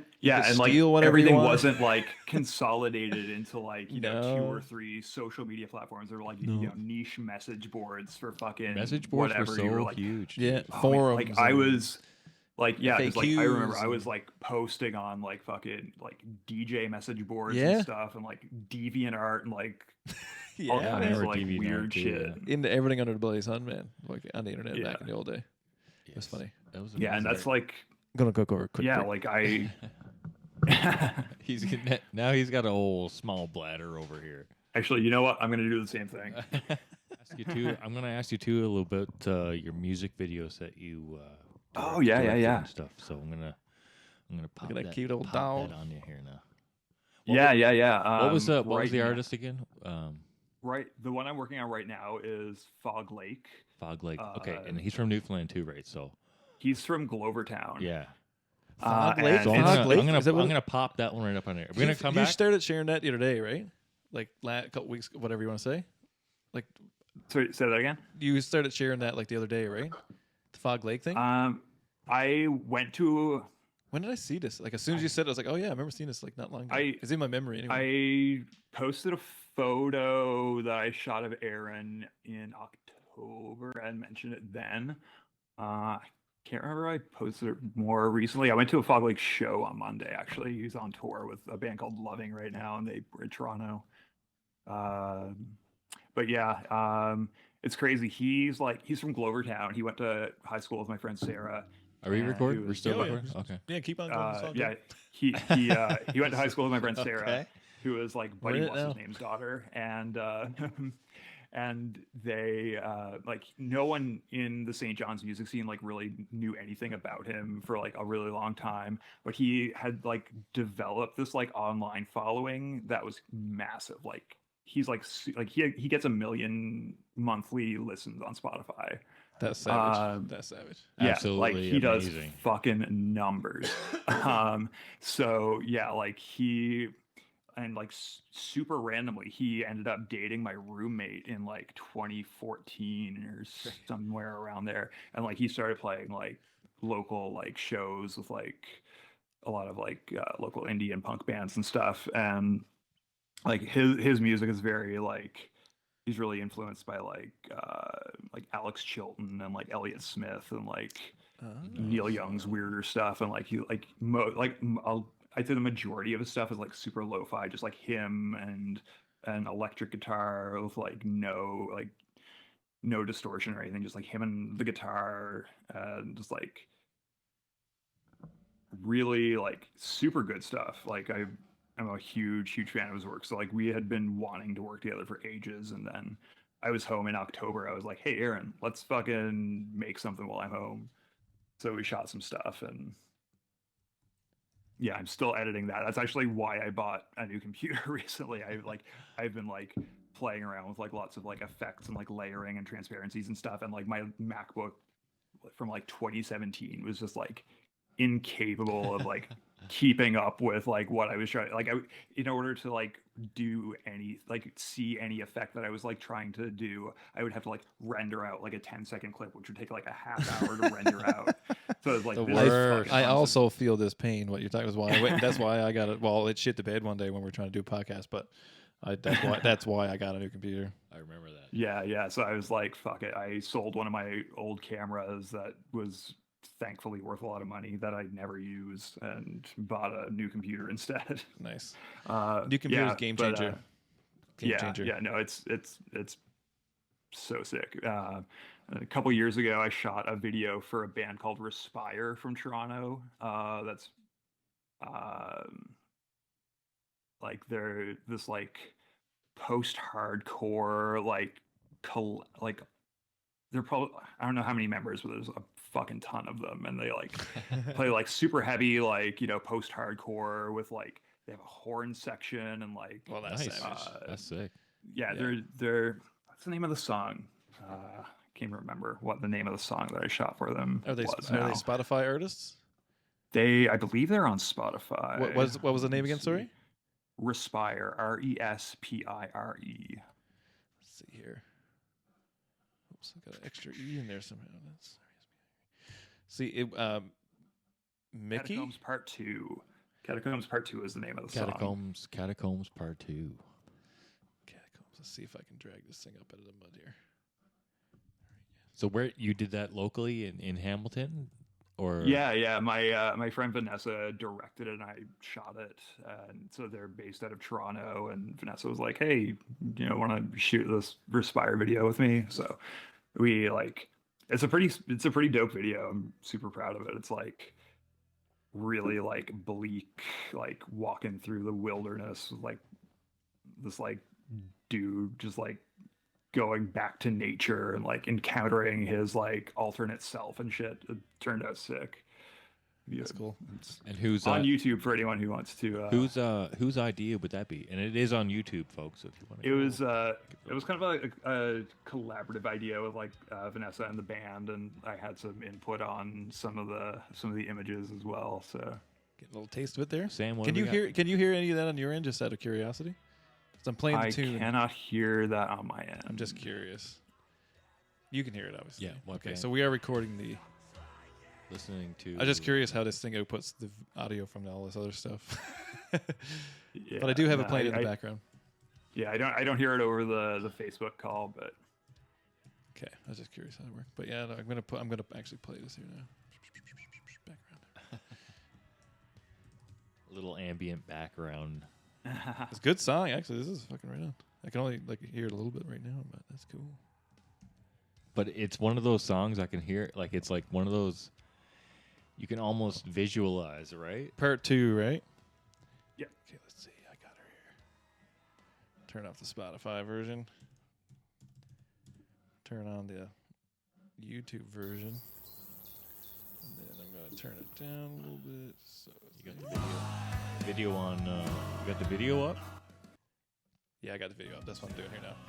Nice. I'm gonna put a shit over here, and then I'll bring it up on the big screen for everybody at home. There we go. Now we got everybody in. There we are. So everybody is watching your video on the big screen here. I obviously didn't shoot any of this file footage that I understand what you're saying, but yeah. It's sick though. Like even just putting stuff together is cool. Like there's something to be said for all that, right? Yeah, like, there is definitely an artistic kind of, you know, you like getting that out. Like I love creating something like that. Yeah, exactly. Right. That's why I always loved like Photoshop and stuff like that, and loved getting into creating photos. Think about, well, I mean, how many times have you pirated Photoshop 6 or whatever? You know what I mean? Man, like, back in the day, I'm a fucking sucker who actually pays for an Adobe subscription now, and every time I like see that $80 come out of my bank account every month, I'm like, why am I paying for this? Why am I not pirating this? Yo, I know what you mean. But like, I'm the same do way. I make mean, it hard, I though. pay for all my audio stuff now and whatever, right? Like, but the feeling is that okay, I'm using it. I don't feel like a dick face because I'm stealing it. I don't feel like I'm not a criminal. But no, I know what you mean, though. But that was a smart move on their behalf by switching it all to fucking. Yeah, and I mean, it is piratable. It's just more annoying to do. It's super annoying to do it. Yeah, it's not worth your time anymore to be doing it. Even. Yeah, it's just easier to put your credit card in or whatever, your debit card in, and let them take your $20. Yeah, exactly. Yeah, no, I feel the same way. Well, to be fair, one thing I will say is they did for Logic. They did a subscription based thing for a while, and then they pulled that back, and now you just buy it outright. So like, I'd rather pay the $700. You know what I mean? Like, oh, cool, I'll pay $700. Cool. I don't want to pay every month. Let me own it. Like, let me own it a little bit. Yeah, that's like that's the kind of like the balance for me. It's like I like Photoshop when you would buy it would like be so fucking expensive. And like I use the entire creative suite. Like I obviously like use Premiere and After Effects for filmmaking stuff, and like I use Audition for like recording sound and stuff. I use Photoshop, I use Lightroom for all my photography. So it's like you know, like if I was to buy those individually, it'd be like, I'd be fucking broke. So more broke than I already am. Oh, buddy, I know what you mean. I do know what you mean, because I was in the I used to be in the Pro Tools world, right? Same premise, right? You're paying $50-$60 a month because I can't just use the basic version because it doesn't give me enough functionality.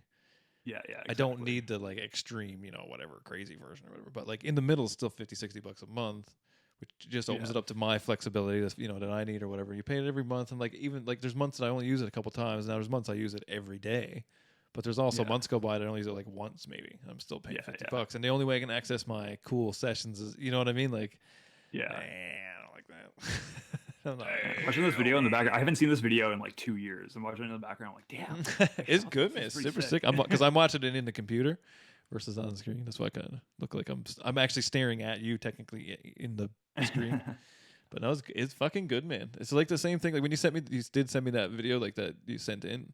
So all the footage, right? That was sick too, man. So these parts you actually did film like this? Yeah. This guy, all the stuff with this guy is what I shot. So is this just like a dude, like an actor dude or whatever? His name is Jay. He's like a big guy in like the Toronto hardcore scene. Oh, sick! Right. Yeah, he used to run a venue called, what was the venue called?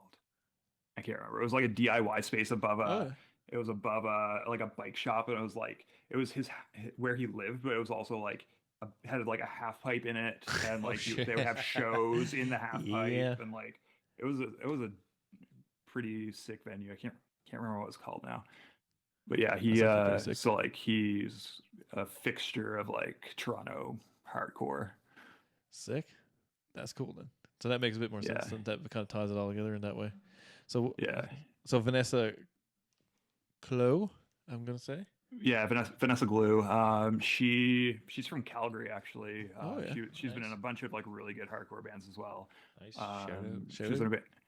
She's in a band called La Luna, formerly Brain Fever. La Luna. So that sounds familiar, actually. If you're like into hardcore at all, highly recommend. I like it all, man. I like it all. I like everything. Look at that. Yeah, trying to throw up some creds here. Just looking down through. Yeah, there's I get the effect that's coming up here with like the doubling of the guy. I'm super proud of like the fact that I was able to like, okay, I can shoot this and do this and like cut these two things together with him in the same shot. I was like, hell yeah. It's cool, man. Yes, it is cool. Definitely, the visuals are really, really cool there. But like, it looks not to be like, oh, it doesn't look professional, but it looks professional or whatever. You know what I mean? Like it's like, oh yeah, if somebody just showed it to me, I'd be like, oh shit. I shot this on the same fucking camera that I'm streaming from right now. Nice. That's the thing. When you get a good camera, man, it is a fucking tall investment, and it's a good one though. If you can get it to work, it is a good thing. Nice cameras are nice. That's the thing. Like I wish I had a nice camera. That's one thing I do. And maybe a little shout out to Blair Witch Project there. Like a little bit, yeah. A little bit. A little big, a little taste. Actually, no, I see that taste.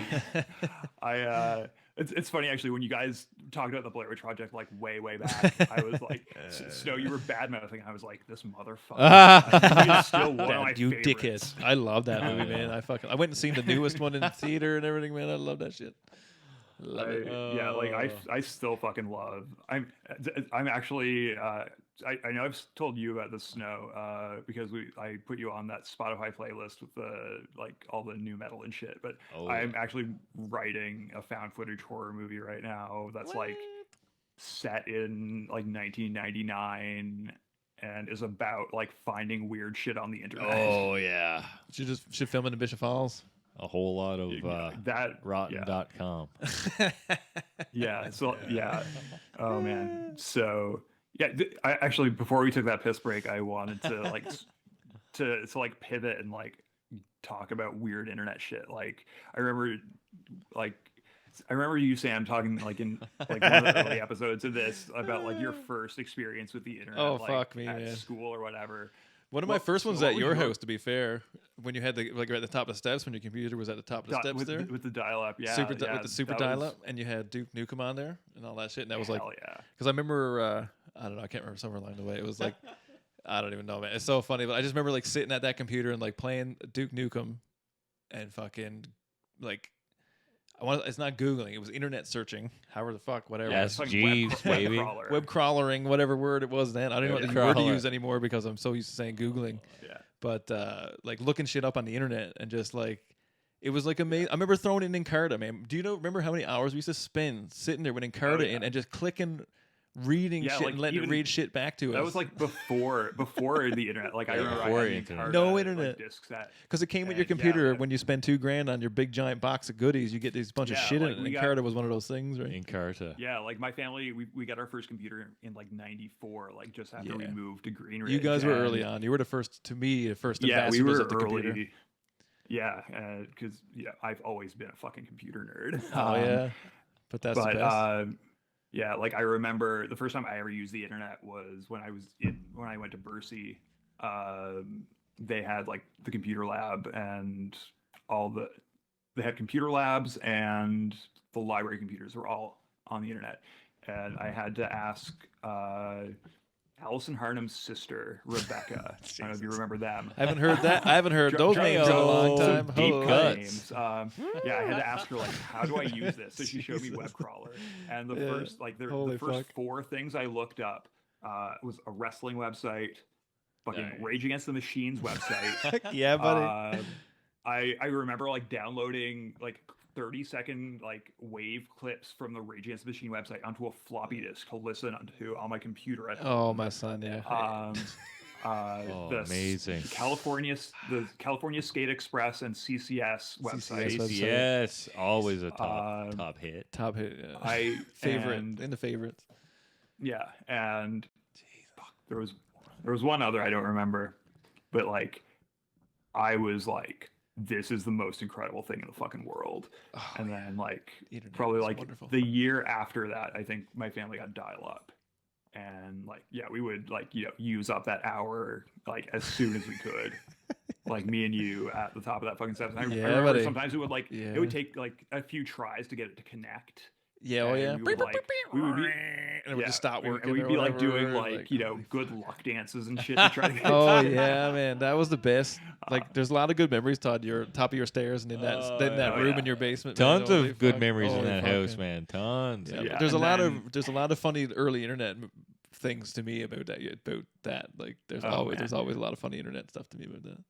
That was the coming of age. Then like I remember. We still had dial-up. I remember going to your house, Snow, and you showed me, this was pre-Napster. It was a website that you had that you could find songs on. I don't remember what the website was, but you were like, check this out. And it was like, we like looked up like Beastie Boys songs or something like that. And I was just like, whoa. This is the best. Probably like a QuickTime. It's probably a real player. Actually, maybe. No, it was MP3s. I remember vividly it was MP3s. It's probably a real-time player, but Remember Real Time Player? Oh, man. Remember that? Beastie I Boys. remember You remember Real what Time song? What Beastie Boys track were I Oh, it don't would have been even, like Sabotage or something. Probably like that, Sabotage. something like that. Yeah. Something in that era anyway.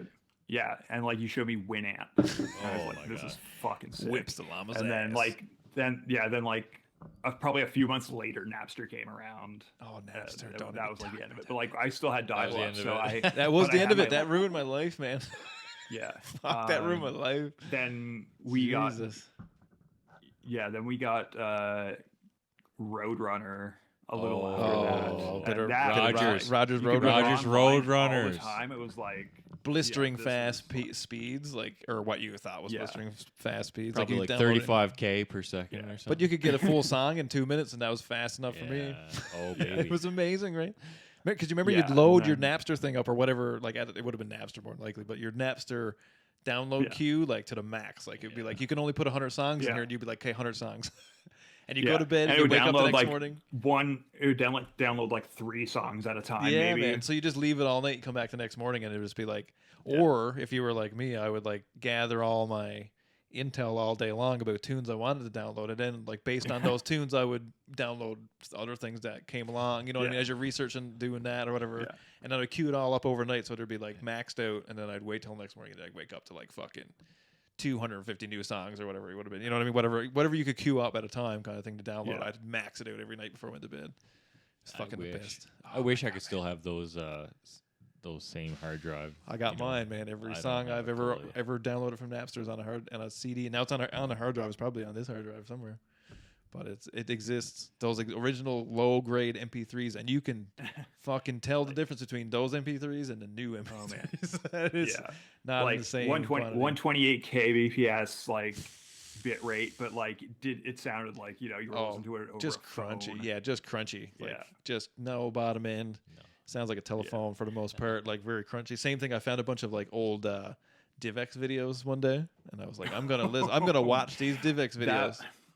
They look like Man, fucking giant squares. Those are game changers at nuts. the time. Yeah, it's It was like nuts. unbelievable that like we were watching those on like little like 640 by 480 CRT Yeah, man. monitors. But and, they like, looked amazing It at looked that incredible to point, us at the right? time. Like, That's the it thing. did. People don't give enough credit, man, They to fucking did. CRTs. There's Yeah. some magic involved with all that fucking 2B shit and all that crap. Like it looks. Yeah. There's something to be said for that, man. Like because there's a reason why when you throw on old shit, it looks like shit. People always confuse that. Yeah. It's like if you put that on in the proper format on the thing it was designed Yeah. for, it doesn't look like that. No. It Yeah, just, You know what I exactly. mean? It's Yeah. But yeah, man, that shit looks like fucking giant 2-inch pixels now. It's fucked. Yeah. It's Yeah. nuts. No, I remember, and like downloading movies back then was wild too. Because Yeah. like there were the torrents didn't exist back then. So like you had to go to like Where's websites and like navigate Where's? like Oh, porn, like now you just- porn, You just hit a like you just hit a navigate, spot. like porn banners and stuff. And Oh like yeah, don't click the if it was like a link. The scavenger So many hunt, pop-ups. Make sure you click the right button. So and, many. right download link or whatever, or button or whatever the fuck it was supposed to Yeah. be or whatever. And then sometimes they'd hide And, it like like- in between the banners and weird shit, and you'd have to like find the right spot to Oh, Exactly. click. my God. Exactly. Wasn't that a yeah. And, nightmare? like, Oh my if you God. didn't know what you were That's doing, it. you ended up with like a million fucking viruses. Oh yeah, it was because of nuts, man. The old days were the I- best on the internet. It was the funnest thing. It's the reason I know how to do so much shit. Like people are like, man, like how the fuck do you know how to do all these weird things, man? How could I not? I You infected had to. my computer with like 30 viruses a day and had to fix it, like. Because it wasn't like Yeah. you could just bring it to people and people could fix shit. And it's not like it Yeah. is now. Like it's a And- little bit more, and people complain about virus, but it's not like it used to be, man. Viruses. I No, remember like not at hacking all. into my cousin's computer, and like I know, like I can see what he's doing. So I'm like Yeah. fucking with him as he's fucking trying to play games and shit, like because I knew how to do it. Like I figured it out. Like me and him figured it out Yeah. between us or whatever. So we would like spam Yeah. each other with weird shit, do weird shit, but you can't do that stuff now. Like it just doesn't work. Like I mean, you can Yeah. do it, but like Yeah, it takes it's- so much more effort. Like it's not even funny. Like Yeah, I just had a thing exactly, that would like exactly. you put in a few fucking numbers and click a button, and now you're doing funny stuff to your buddy's computer, kind of thing. Like it's not Yeah. like, it's not like that anymore. It was a Yeah. wild time. Yeah, Man. it's I loved it back then. It was so much fun. honestly regret not getting like super into hacking. Like I feel like that Yeah, like I is agree. something I should have gotten into when I was like more like I've read up like a little bit about it and stuff, and like I probably could learn it now if I really wanted to, but like it's one of those things where it's like I don't have the fucking energy right now. But like it's a whole other thing. That's a whole other language you're learning. yeah. Well, like I'm right now. I'm teaching myself in addition to fucking Ableton. I'm teaching myself how to use Unity, the game engine. Yeah. Because I have like a couple of game ideas that I want to try to put together, and like there's a plugin for Unity that'll like let you put together like stuff without really having the code. So I'm like kind of using that, but like also like trying to teach myself C#, and it's like trying like I've always been bad at math, so it's like trying to like teach myself a math-based language on top of like it's just like why didn't I do this like when I was young enough to have a brain that could handle it? Yeah, I'm not smart at me and math don't get along. We're not best friends or any by any stretch. Yeah, that's the thing. And that's the thing. Like, I want to learn how to code. I want to learn how to do things. Like, I'm interested in it enough to really do it. But and like I have a base. basis in it. Like I did. Like I taught myself like HTML and JavaScript when I was like 12. Yeah, you know, it was we were talking about on the last before, episode how you we used to put like pictures of skateboarding logos on websites and like oh hell yeah, a little like Angel Fire, a little Angel Fire action, little Geo cities. Yeah, but Angel Fire was the bomb. A little because then we had front page, a little visitor counter on the bottom. You know, a little visitor counter. I was a Dreamweaver guy. I was that's right. Yeah. You were the first one to get into Flash and all that stuff. Yeah, I was really into Flash. Yeah, Flash. Yeah. That's what I was doing the damp website in actually. Yeah, I remember that. Because you're trying to do like all the intro stuff, like it used to be almost like intro video-y kind of stuff, and things you can click on within the video or whatever. Like if you scroll over, then it changes color before you click it and stuff like that. The way like the damp website was set up, like Nipper had like these like weird photos and stuff. So like you go over each section and it would like change the photo. Yeah, it was cool. Yeah, and stuff. Interesting. Definitely great vision at the time. Yeah. Like it's very much now. Like if you look at like how those types of software work now, it's like holy shit. I can see where this was what it was trying to do then. Like if you pull up those types of software now and kind of that they would do similar stuff. It's it's crazy, especially now with AI and stuff involved and all this kind of shit. Like it's fucking crazy what you can do with it now. But like you can see what it was trying to do like at the time, but it just took so much more horsepower and effort and to be able to do it the way you really truly wanted to do it. Like that was the one thing. It was kind of like held back by the technology at the time in a way. Yeah, for sure. But yeah, like I was teaching myself. Like I remember, I think it was Will Morris who told me about Angel Fire. He was like, I assume Goober told him about it because Goober's dad was like the computer guy in Bishop's Falls. Yeah, absolutely. But like, yeah, Will was like, but I was always like really fascinated by the idea of like having a website, like just like having this like little like piece of media that was like your own in like this space that anyone could access. Like that was always like a really cool concept to me. So like I still have a personal website. Like I still like, you know, social media shit aside, like I still have a personal website. Like, you know, my That's pretty sick, photography is on there. Like I have a blog on there. Like I need to update it and like haven't posted on it. Give a little plug. Can you say the name of the logo? JonKennedy.net, JonKennedy.net. Holy Jesus! Let's go, that's pretty sick, actually. Good catch on the .net there. Holy, yeah. So plug that in there. .com was gone, so I was like, but .net just hit better anyway. It hits, but like.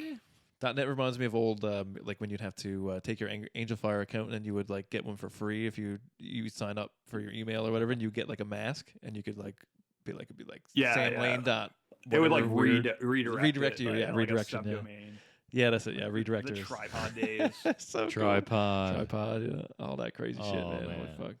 But yeah, because like that's what I remember. I remember when you first started learning or whatever you were trying to figure out there was front page, and then you taught me how to use it. Yeah. And then you kind of got escalated into Dreamweaver and stuff like that. And like I did kind of use that towards the end, but I did use front page a lot more. That's funny because then like when I started getting you started doing it. And everybody kind of had a personal page. This guy showed me anything that I've ever known on the computer, basically. Yeah. So funny, man. It's crazy. But it all ties into now, like, so, like, I mean, you're involved in, like, the film stuff. I like to do the audio stuff, like we're doing this podcast kind of thing. It all ties into each other in that way, right? Like, our community of interest in similar things, not necessarily identical things, but all these kind of things that give us commonality, right? Like, it kind of led to all this weird shit. It's funny, right? Now that we're older, you can look back at you far enough away, you can look back at it. It's funny. It's interesting. But those times on the internet, man, was fucking awesome. Like it's a Napster, game changer. Shit, crazy, man. Snow, do you remember Fuck It Radio? Oh, do I ever? Oh, baby. Yeah, baby. What do you remember about that? That was a time to be alive. Yeah, I remember. Crazy, I remember you fucking. It was you were using Winamp to stream, right? Yeah, Winamp radio with Winamp to stream. my Bob Barker mic. Yeah, that's right. Yeah, your Bob Mark. I specifically remember one time I sent you an MP3 file that was like completely unlabeled and was like, just play this. And you played it, and it was the George Costanza answering machine. Believe it or not, George is at home. You lost your mind. That's why I love it so much. I think I probably shared that on my Instagram within the last 6 months or so, but I've always loved that thing. Yeah, that's so funny. That was so funny. I looked at the and like internet radio. Sure I was like handling. I'm pretty sure I was like handling like the website for Fuck It Radio at the time. Maybe I don't remember a website. I don't even remember a website, to be honest. Because I remember I became friends with Amber Antle. Back then. Because she had asked like what a font was on the Fuck It Radio website, because she was listening to it somehow, because like you were like playing like the kind of music she was into. Holy fuck!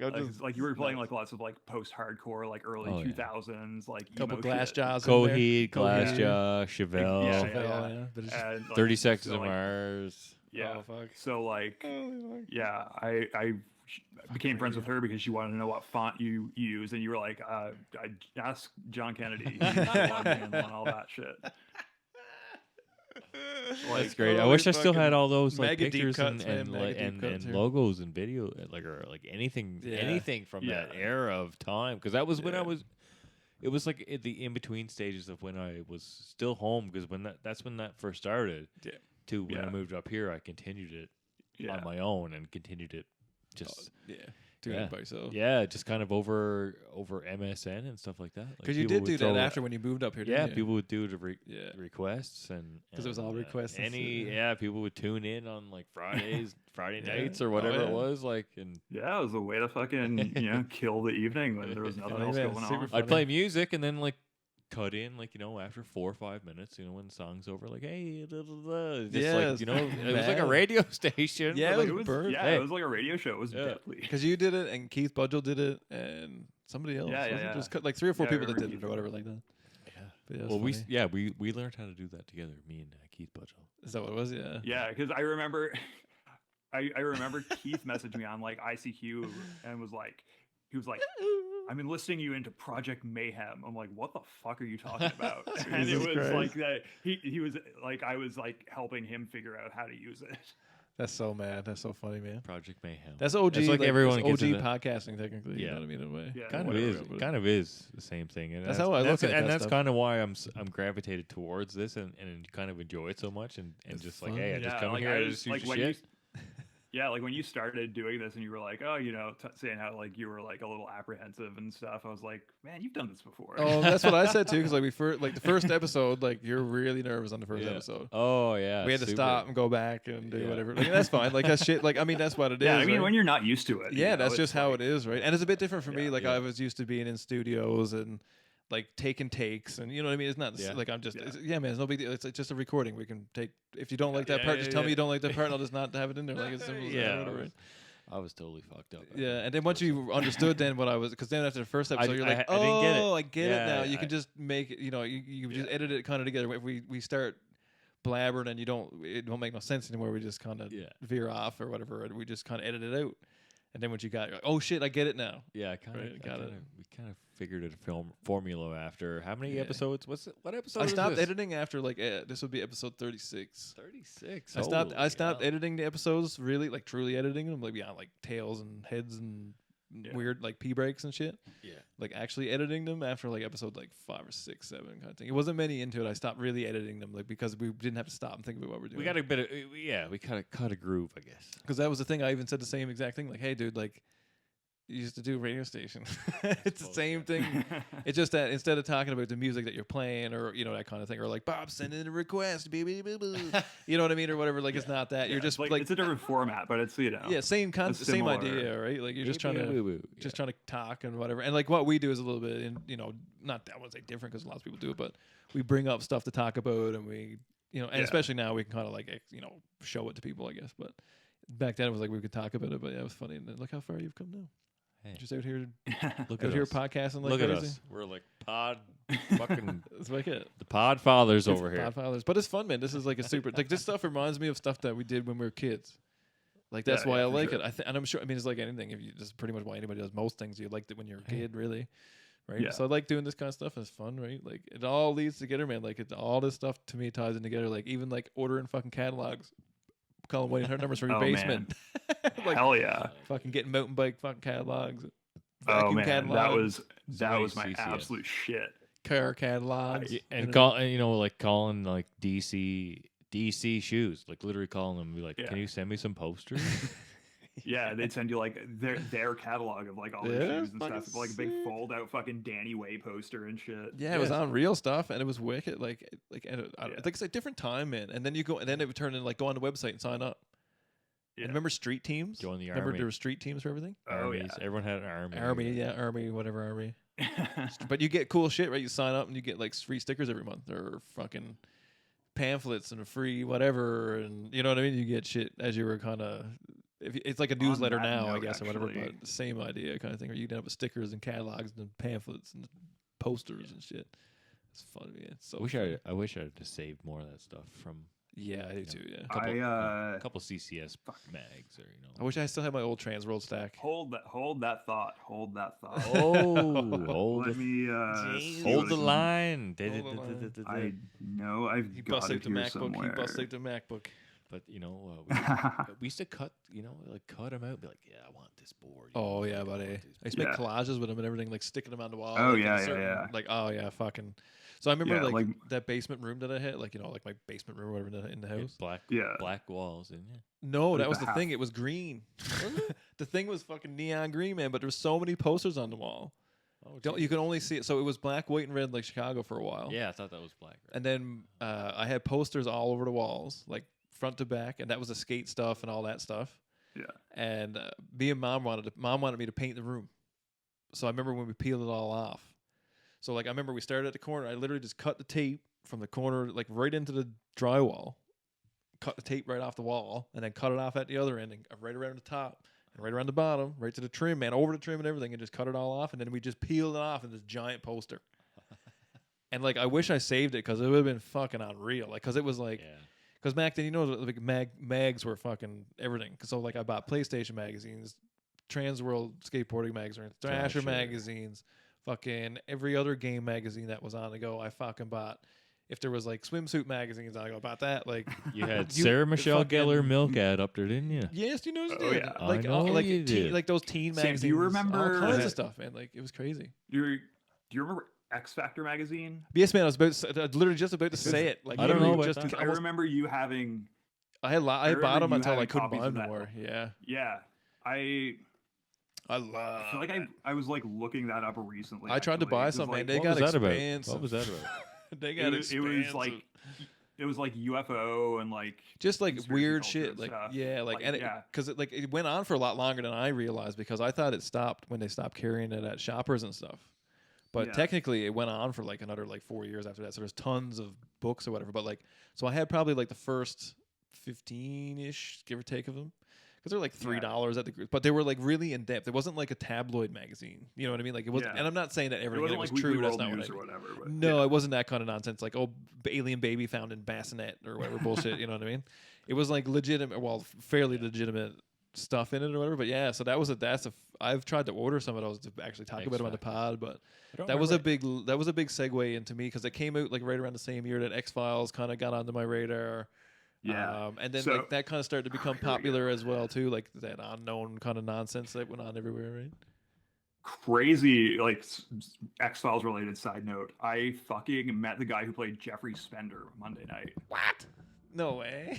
Yeah, so I went to Toronto to have dinner with my friends, and one of my friends, Aaron, is in an acting class that he runs, and it just happened to be the night of their acting class. So, and I was going to a Fog Lake show that was at Lee's Palace, which is like around the corner from where they have their acting class. So like Aaron and I walked together, and as we like got to where they have their acting class, fucking Chris was showing up at the same time, I was like, oh my god, this is Jeffrey fucking Spender. I was just like, I just rewatched the X-Files over the last couple months. I finished rewatching it on Sunday. I was like, I was just watching you menace Scully's baby. Nice. That's unreal. That's fucking sick. It was like X-Files. Like X-Files is like tied for top. I just two favorite shows. I just dropped a link in the chat. Let's see here now if I can get the chat. Where's my chat gone? Where's my mouse? My mouse fell asleep. I haven't moved it that long. It's the first time I haven't been flicking back and forth through screens in a long time. It's actually kind of nice because I can actually like sit here and talk. But yeah, like the X-Files was my shit in the 90s. Like that was like I still remember the first time I ever saw the X-Files. Like that was just on TV. You what happened? Yeah, there? like I was already into like UFOs and like weird shit. Like as a kid, I would watch like you remember In Search Of, that hosted by Leonard Nimoy? Oh yeah. Oh shit. So I was like super into that and like Unsolved Mysteries and shit. Unsolved Mysteries. Oh baby. Unsolved Mysteries. Yeah, don't get me started on that. One night I was like visiting my cousin in Gander, and he was like, you should check out the X-Files. You'd fucking love the X-Files. I was like, what's it? I'm like 8 years old. I'm like, he's 9. I'm like, what's the X-Files? Was that Doug hitting you out? That was Doug. Nice. Was Doug, okay. Yeah. That's funny. And he was like, yeah, check out the X-Files. So like a couple weeks later, I was like, okay, I'm gonna check out the X-Files. It was like, this is when I was like, this first season X-Files. It was on Friday nights. And it was the episode that Eve 6 got their band name from. I know what you're talking about. I know exactly what you mean. Sweet episode, great episode, like absolute classic. And I was like, just watching it, I was like,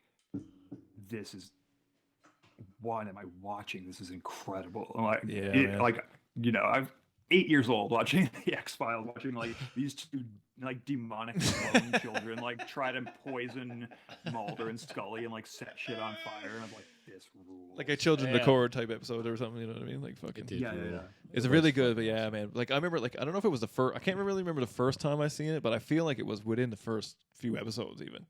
But the one that really stands out to me that I really remember and it really sucked me in was the Cops episode. Oh man, that episode. That's it's a little bit later on, but that really like truly fully sucked me in. It's so good. Well, the first time I seen it, because like we used to watch it. Like I remember watching, like I watched it with my parents, like in the living room. They just watch it with me because I liked it, so they watch it with me.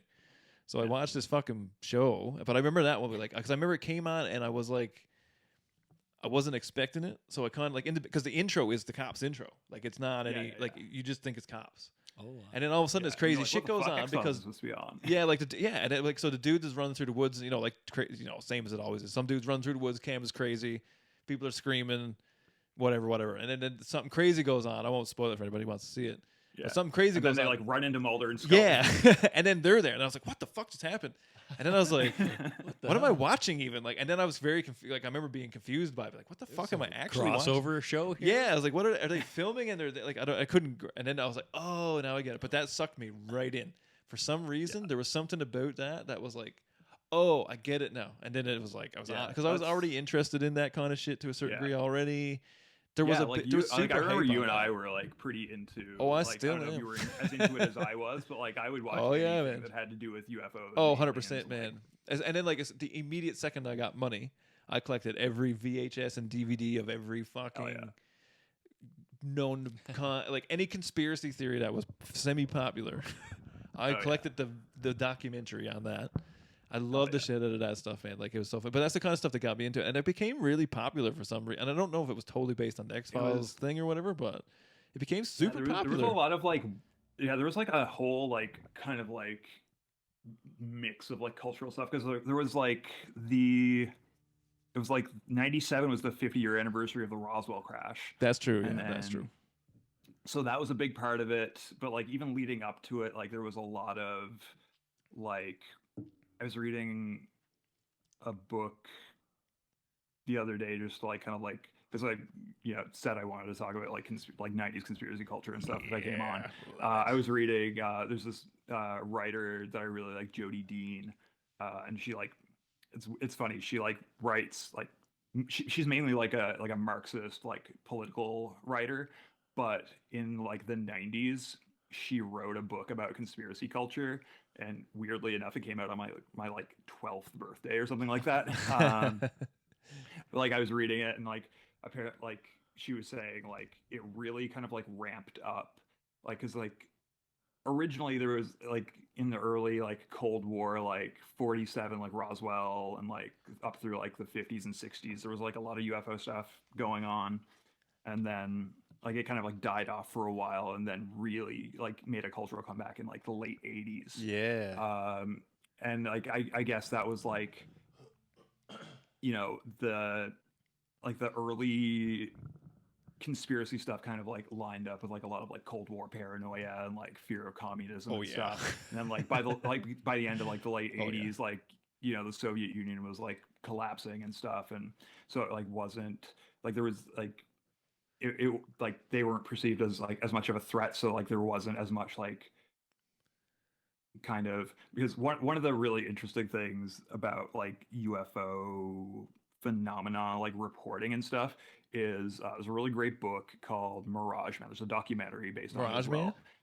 Mirage Man. Yeah. I've heard it. I've never read it or seen it or anything, but I know what you're talking about. It's really good, but like what it gets into is the way like the U.S. government like it's like it contradicts a lot of like the conspiracy ideas around like UFO sightings and like cover-ups and stuff. But like it like almost feels like a conspiracy theory itself. Like I know what you mean. Like, I get what you mean. There's like but like it's like the rise in like conspiracy like UFO like disclosure and stuff always comes around the same time as like there's other stuff going on. There's some kind of upheaval like, or the whatever. US government is like trying to distract from. Yeah, so like yeah, you know like yeah, in like the towards the end of like the Trump presidency there was like all those disclosures and stuff that started coming out and all that. And it was like because and it's like oh yeah of course it's like lines up with like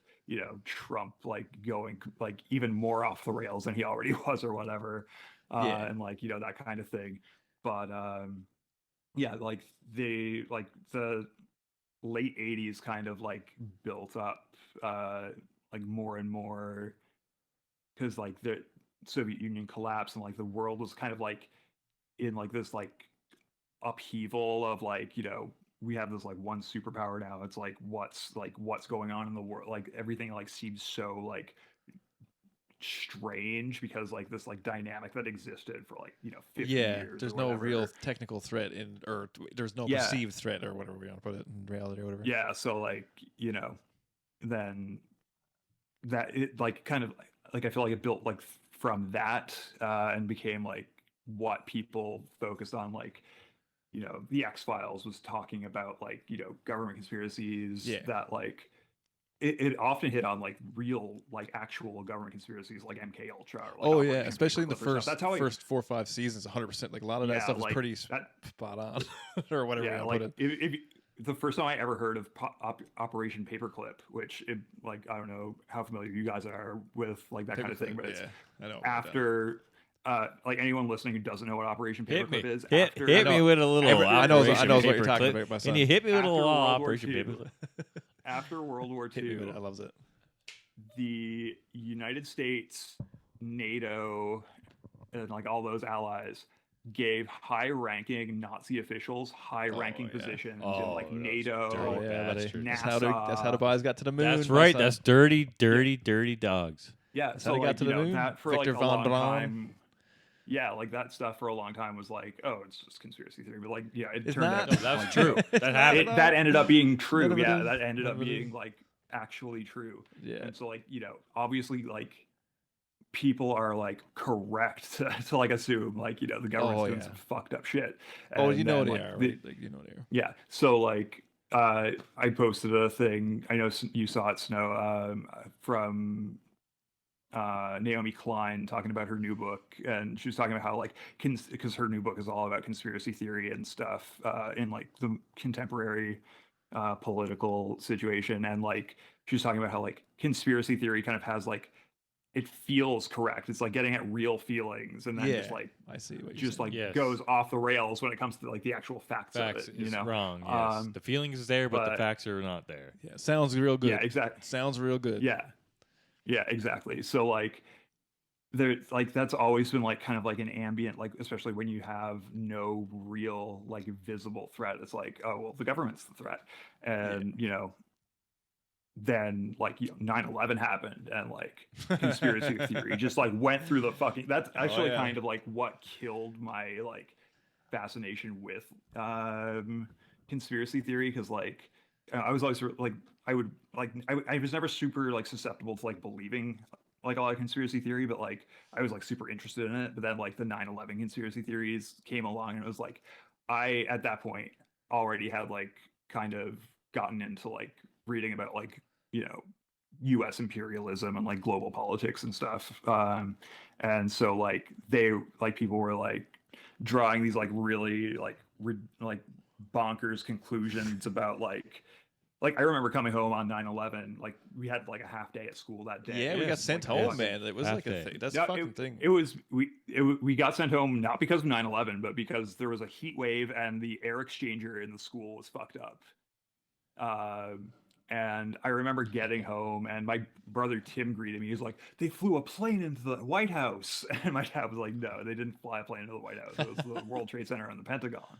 But like, I was like, I immediately was like, "Oh, it was probably like a Osama bin Laden, like that." Like I was already like educated enough in like the geopolitics of like what the U.S. was doing in the Middle East that like I had a sense of like what was happening, even though it was like this like crazy thing that was happening.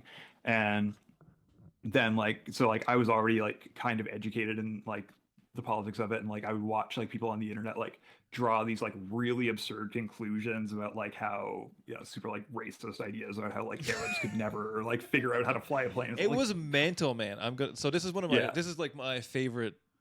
Not, I won't say my favorite, but this, like 9/11 is one of my favorite subjects to talk about because there's 1,000 angles on it and whatever else. Because to me, in my personal opinion, it's like one of the biggest game changers in every aspect. Like not just my like travel sucks now. A lot. It's like it just changed things. It's like a war. Like so, say if you were born, pre-war, and then you were whatever 14 or whatever when it goes on. Yeah, this is. I feel like it's similar feeling. I mean, I didn't get drafted when I was 18, and I don't have that portion of it or whatever. But you know what I'm saying? Like, there was a certain amount of like it shifted. Holy like, fuck, the way about this. Everyone. It made the danger closer, or that's how that's how I felt about it. I mean, I don't know how anybody else necessarily felt about it. But that's how I felt about it. It was like, but then like immediately. So like I remember a similar thing. Like we got sent home, but I remember the teachers as I'm leaving, we were talking to the teachers like, yeah, man, somebody flew the plane, like details, and I wasn't up on it. I mean, I wasn't into it that much, but at the same time in my mind, I'm like, that's really strange. That's a really strange thing to happen. Whoever had anything to do with it, it doesn't. It was just like that's a weird thing to have happened. And then when I got home, and then I get home and I see the second, plane crash happen. Like as I'm watching the feed, it's like holy shit! Like this is really close. Like and then the idea, like really Newfoundland and New York aren't that far apart. In terms of like flight time, if you will, or whatever, you know what I mean, and then all that stuff. Like so many planes like landed in Gander and stuff, and I was like, we had like kind of like a more direct connection to a lot of it than a lot of people His attachment, like there was some kind of thing like, oh, this is kind of happening in my backyard, even though like I mean, obviously nobody that I know died or whatever kind of thing, but it just felt like it was in my own backyard. Like I remember when it happened, like my parents got a bunch of shit together and like dad drove some shit out to Gander to make sure people had blankets and shit and clothes and toothbrushes and shit, whatever they could do. And there was people going around the neighborhood doing that kind of stuff. Like it was just different. And then like, of course, like the repercussions of all that afterwards. And then like the conspiracy theory of it all. And I mean like, and it makes total sense that like conspiracy theories would come out of such like an intense. It's a traumatic event in reality, right? Like, exactly, and a global traumatic event, which is a thing. And then there's so much more behind it than just. It's not as simple because it's not as simple as war is. I don't mean it for that, but like it's not a simple act as war where some dude shows up on your doorstep and starts shooting, and you have no choice but to shoot back. It's a weird type of way to come at you. Yeah. These types of things, right? Like it's a plane falling from the sky, like the sky is falling or something. You know what I mean? It's the whole lot of it was very weird to me, and it just put like this edge. And then when it was all like that segment was over, and then of course now you got like, okay, what do we do next? Yeah. So of course, like my thought is like, okay, we're just going over there, just we're gonna fucking glass that place over. Like I know that. I'm 14, and I can tell you right now, there's gonna be very little anything left over there. Because they're just going to go over and wipe it out. Whether in the right place, wrong place, it doesn't even matter. Yeah. Like politics aside, they're just going over there. Like, hoorah, let's do this kind of thing, right?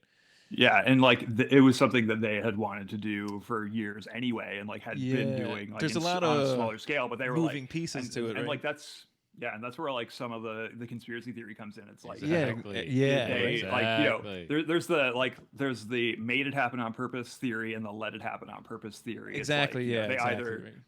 So like, or did like, the whole it did it on purpose thing gains way or not traction, but like in the world it gains way more traction, right? Like more people are into that idea than let it happen. Even, and like which is like I personally think that like the made it happen on purpose thing is like just batshit, but like I'm very sympathetic to the let it happen on purpose thing. Like I can absolutely believe that they would have gotten the intelligence report that they did get. Something happened. We don't care about that. They knew it was going to happen. Yeah, something happened there. They just said, so okay, like let's just see what happens. like whether it was like incompetence or like intentional. I think it was an opportunistic thing. Yeah, you know what I mean? Like, exactly. And like that's you can see where that would like lead to people everything. Think like, oh shit, they're like like they have they have done shit like that before too. Like they the Gulf of Tonkin attack that justified going into Vietnam was. Oh, there's lots of false flag stuff, and that turned, same idea was a conspiracy theory, and then 30, 40 years later turned out it is not a conspiracy theory in any way. And then like after 9/11, all the like weapons of mass destruction in Iraq stuff. That was turned like I at the time knew, like was familiar enough with like everything that was going on. That was like, okay, if there are weapons of mass destruction, you sold it to them in the 80s. But it's your stuff. But or like, it's they some didn't Soviet have that crap or whatever. Already, so like it's easy to see how like the conspiracy theories would come up around that stuff. And I love it too. Like I'm buying in. I love that shit. Hit me with it. You know what I mean? Like, I know I don't always buy them, but I love hearing it. I love hearing people's crazy idea. Right. That stuff kind of like killed my interest in conspiracy theory on that level for a while. And then like, it came back like Fahrenheit all like 9/11 the QAnon stuff and on that too. I found like I was really into Fahrenheit 9/11 for a little bit, and then one day I watched. Yeah, Fahrenheit 9/11 is a good documentary. I remember. I think I watched it too many times, maybe or something. And I was like, I just can't listen to this stuff anymore, and I kind of ran away from that theory. But I'm very interested. Like I even wrote a thing on Substack about it. Like, I'm very interested. There's something very. And I mean, that's the stuff that led me to like study political science in university and stuff. That's like, that was. I love Fahrenheit 9/11. Yeah, I mean, I like it. I do like it. He was like my earliest interest into. Only for Columbine is my favorite. Looking into a different angle of things, right? Like, but it's exposure to something different than your angle, right? Because what's the other one where he falls around? Is it Bernie Sanders or somebody? It's like his first one. It's like from the 80s, maybe. Oh no, that's what am I trying to say here? Fuck, what's it called? You know what I'm talking about, though. It's he's following somebody on the campaign. Like Hello Bernie. That one I'm not. It's like Hello Bernie or something like that. It's like his first one. I can't remember what it is, but it's really good. The first one I remember from him is the one where he's trying to track down, I think, the CEO of General Motors. Yeah, maybe? I know what you're talking about there. I can't remember what the name of that one is, but I know what you're talking about. But the first one that I seen was right now. It's been so long since I've watched. Michael Moore is a deep cut now. But his original one, it's like Hello Jerry or something like that. I can't remember what it is, but it's like, anyways, he follows around like Bernie Sanders or somebody like that. Anyway, it's on his campaign trail. It's actually really good, but it's kind of like guerrilla in a way. But it's like that was the first thing I ever seen from Michael Moore, and then I really like Columbine. Like I really like Bowling for Columbine. I love that documentary. I don't know why. Yeah, that one was good. That was the first one of his that I saw. That shit fucked me up. It fucked up loud. Well, and I believe no, it did at the time. Well, that's another thing that's kind of like a thing too. Like that's another conspiracy theory on its own. Like the school shooter phenomenon. Like what is that? And why is that happening? What are we doing? Is it some kind of weird psyop that the government is doing? Is it the fucking weird antidepressants and SSRIs that people are on? Is it the fucking? Yeah. I mean, I can get into all angles of this or whatever, but like, you know what I mean? Like, that's another thing. Like, there's so many things, but like 9/11 to me is to me the ultimate conspiracy theory, because like there's some days I wake up and I'm like, yeah, fuck yeah, man, they knew exactly what was happening there. They did that shit. Like they flew that shit in there. That was one of their dudes or whatever. You know what I mean? Like whatever way you want to look at it. Whatever conspiracy I heard 2 days before. They knew it was planned and they just let. But then the next week I'm like, no, man, they had all that intelligence. Why would they let that happen? They just wanted it to happen because that's an excuse to do the thing they want to do anyway. And then it's hard. There's a lot of angles on that. Yeah, that's the angle I'm most sympathetic to. Are either of you guys familiar with the podcast TrueAnon? TrueAnon? No, I think I do a very similar one though. But I can't remember what it's called. Like, hit me. I've heard of TrueAnon before. I've definitely heard of this before. TrueAnon is one of my favorites. It's super well researched and like they go deep, but it's also like super entertaining. I did a Wi-Fi. There are a handful of hits me with some cool shit because it mixes up some ancient weird shit with some new weird shit, which is kind of like that. There are a handful of like really like TrueAnon kind of focuses on like contemporary political conspiracy theories. I like it. There's like it started kind of like as a podcast about like the Epstein stuff. Oh yeah. But then like they get into like a lot of like really like they've done a lot of really interesting stuff. But there's another one called QAnon Anonymous that I really like, and like they obviously based on the name alone they do a lot of like QAnon based stuff, but they every now and then they'll like do deep dives into like weird UFO cults and stuff. Oh, that's cool. Super interesting. I'm gonna have to get into these. I like that shit. I listen to a lot of weird podcasty stuff. Like, I like that shit. Yeah, there's one they talk about like the ascended masters and stuff. I don't know if you're familiar with that stuff. Yeah, I know you. And like they go deep on that stuff too, and like how it like connects to like way too deep into conspiracy. Like for some reason, like, and not that I haven't been interested in any way. Like I mean, I've always been interested in some way, shape, or form. But like a few years ago, I got so fucking. I just went right like smoking too much weed, going down the hole. Like I just can't stop myself. I love it. Right, like getting right crazy, especially like pandemic era craziness. Like loved it. Yeah, hit me with every conspiracy theory that there is. I love them. I definitely come down on like the skeptic side 99% of the time, but like it's 90% is not super like I still like find like that stuff super fascinating, and like the where was I going with that? Back in like I remember the rise of like the conspiracy culture in the 90s. Like there was so much representation. Like there was like the X-Files, but like even within the X-Files there was like the lone gunman, and then like King of the Hill, you had Dale like representing like that it was quintessential like conspiracy theory, the guy that lives down the road from you kind of thing, you know what I mean? Like that guy. Exactly. But it was everywhere, man. Like, it was just everywhere for some reason. And like back then I would like spend way too much time, like I would like I've never like been like I've always been like a night person. Like I would stay up super late just like doing the stupidest shit, and I would like spend like all my time on like conspiracy.about.com and like go like so all these like I know exactly what you're talking about. That's so wicked. Oh man, that about.com was the best fucking website in the world back then. It was like a proto Wikipedia kind of thing, and like that's funny. I know exactly what you're talking about. It's wicked. Yeah, that website fucking ruled. But like it was like so interesting like to see like all of these like weird fucking people just like have the ability to like express the weirdest fucking ideas that they had, But that's what I like about it, right? Like I don't really care if it's true or not, even. You know what I mean? Like there's a certain portion of me like I don't really care that it's true. Give me something to think about. Yeah, well, really. It's like that's we were really talking about earlier, like about like think about it. like like the stuff I write is like weird and surreal and creepy and stuff, and like I would kill to have the fucking imagination that some of these people have. Like it would be sweet to like come up with some of these like absolutely batshit ideas. Oh yeah, and some of it is just wicked crazy, and that's the part. And that's the part I almost like. It's like crazy people, like not crazy people, but like strange people. Shit, I'm drawn to strange people, like strange stories. I like strange ideas. I love that shit. Like it's best. It's the best. Do you remember? It was a website that I want to say like Time Cube or something like that.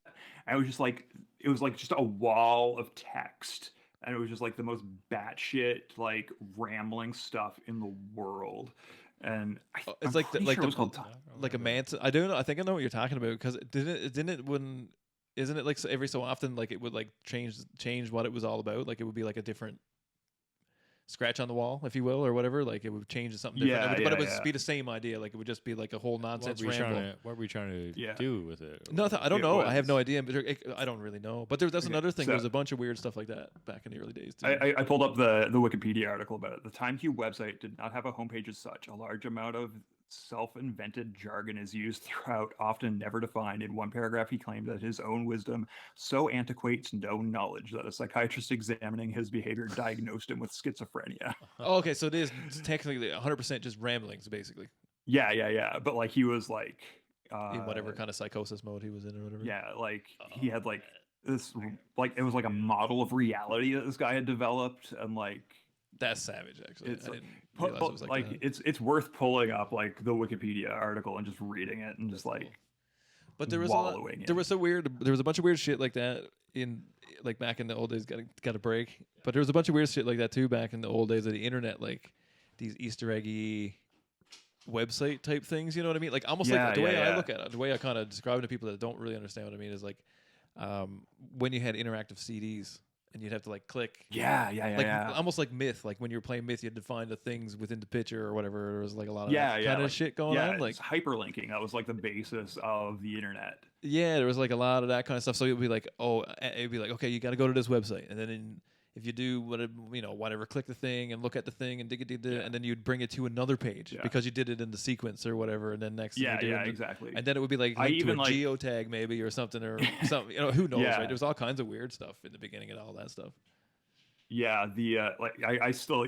Oh, excuse me. Yeah, even like with my own website, like I have like little links hidden here and there. That's to, like, sick. Different like whatever. Like if you like. On like the homepage of my website, if you like click my name, it'll like take you to like an article about like the revolutionary potential of surrealism or whatever. But that's cool. See it like that's the kind of stuff that I think a lot of stuff is missing. Yeah, just like about now. Like there's no fun stuff on the internet. It's all very. I mean, it's basically on two people's websites in reality, but. Like there's a lot of that kind of. It's just consolidated into like there's like absolutely like no personality to the website or to the internet at all anymore. It's just like, and I think that's why some of that stuff has stopped running rampant. Like these kind of like stuff that we kind of like legends that we kind of believed in versus like facts, I guess, or whatever, right? Yeah, and like even like just using Google now is like I can't remember what I was looking up earlier today, and I was looking up how to make a bootable Windows thumb drive. Oh yeah, I've done that. And yeah, like I mean I've done it a million times, but I just haven't done it in like I had to do the same thing that long ago. I haven't really used Windows in like a decade, but the family that I work with wanted me to like wipe the kid's laptop and like reinstall everything. Again. So I was like looking up how to do it, and like every fucking link that it gave me was this like AI generated page from like a week ago. It's like, why is a website that was posted in like March 2024 telling me how to reinstall fucking Windows 10? Yeah, it's mad, isn't it? It's crazy, man. The internet is so crazy now. Like, it's getting like crazier. There's actually QAnon Anonymous. No, was it QAnon Anonymous? No, I think it was. It might have been TrueAnon, it might have been QAnon Anonymous, it might have been both because they both cover a lot of different stuff. But like they were talking about like how like basically the entire internet is like rotting from the inside because of like I've read exactly. I don't know the same article now, but the same premise at least. Yeah. Like there's like a lot of like there's so much like AI just like generated content that like is designed just to bring in clicks to generate click revenue regardless of like the quality of the content. So like, if you want it, like Google is useless as a search engine now. Like I don't even use it anymore to search things 99% of the time. And like the alternatives are not great either. Like I use DuckDuckGo most of the time, and that fucking sucks. And like, I know a lot of people have started using Bing. That's really funny. Bing fucking sucks. Well, Bing is like, I mean, they tied it into the AI as a whole other thing now. Like it's just giving you, it's feeding you shit, right? Just feeding you shit.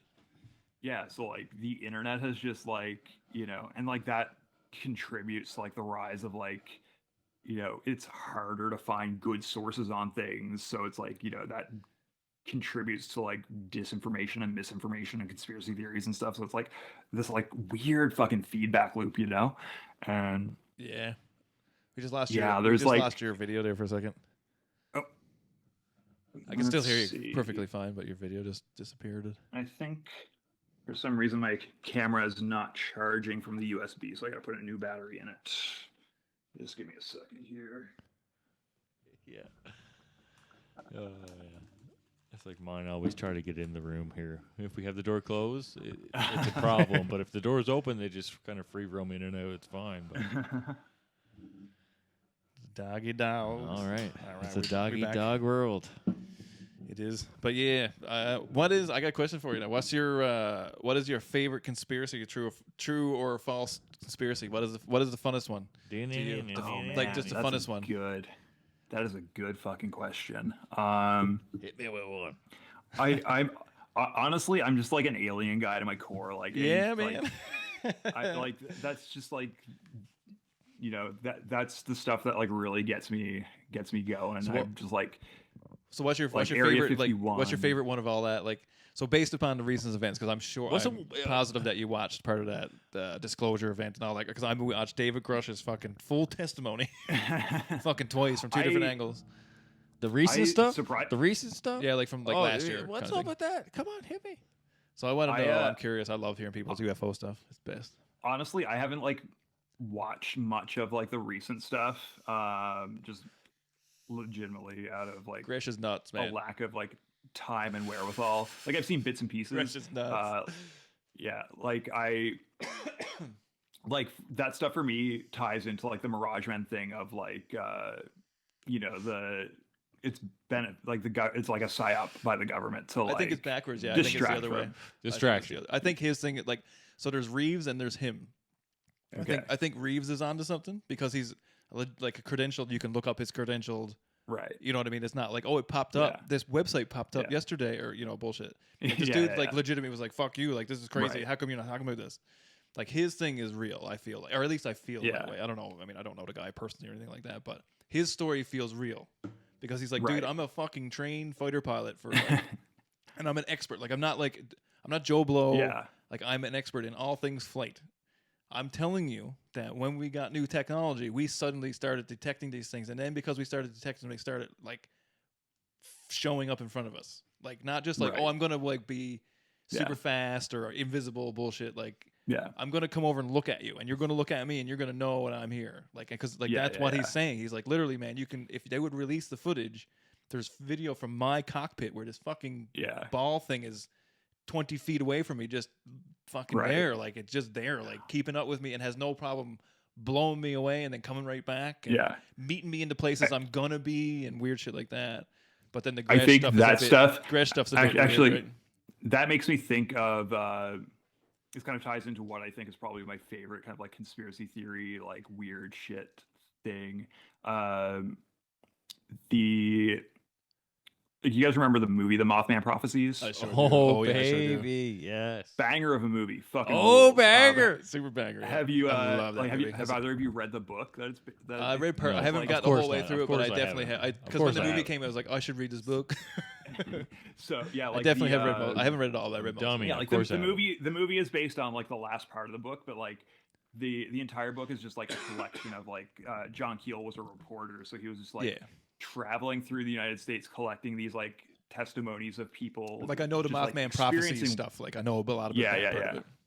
Yeah, so he's like collecting like these testimonies of like, people who've experienced weird shit like throughout the States.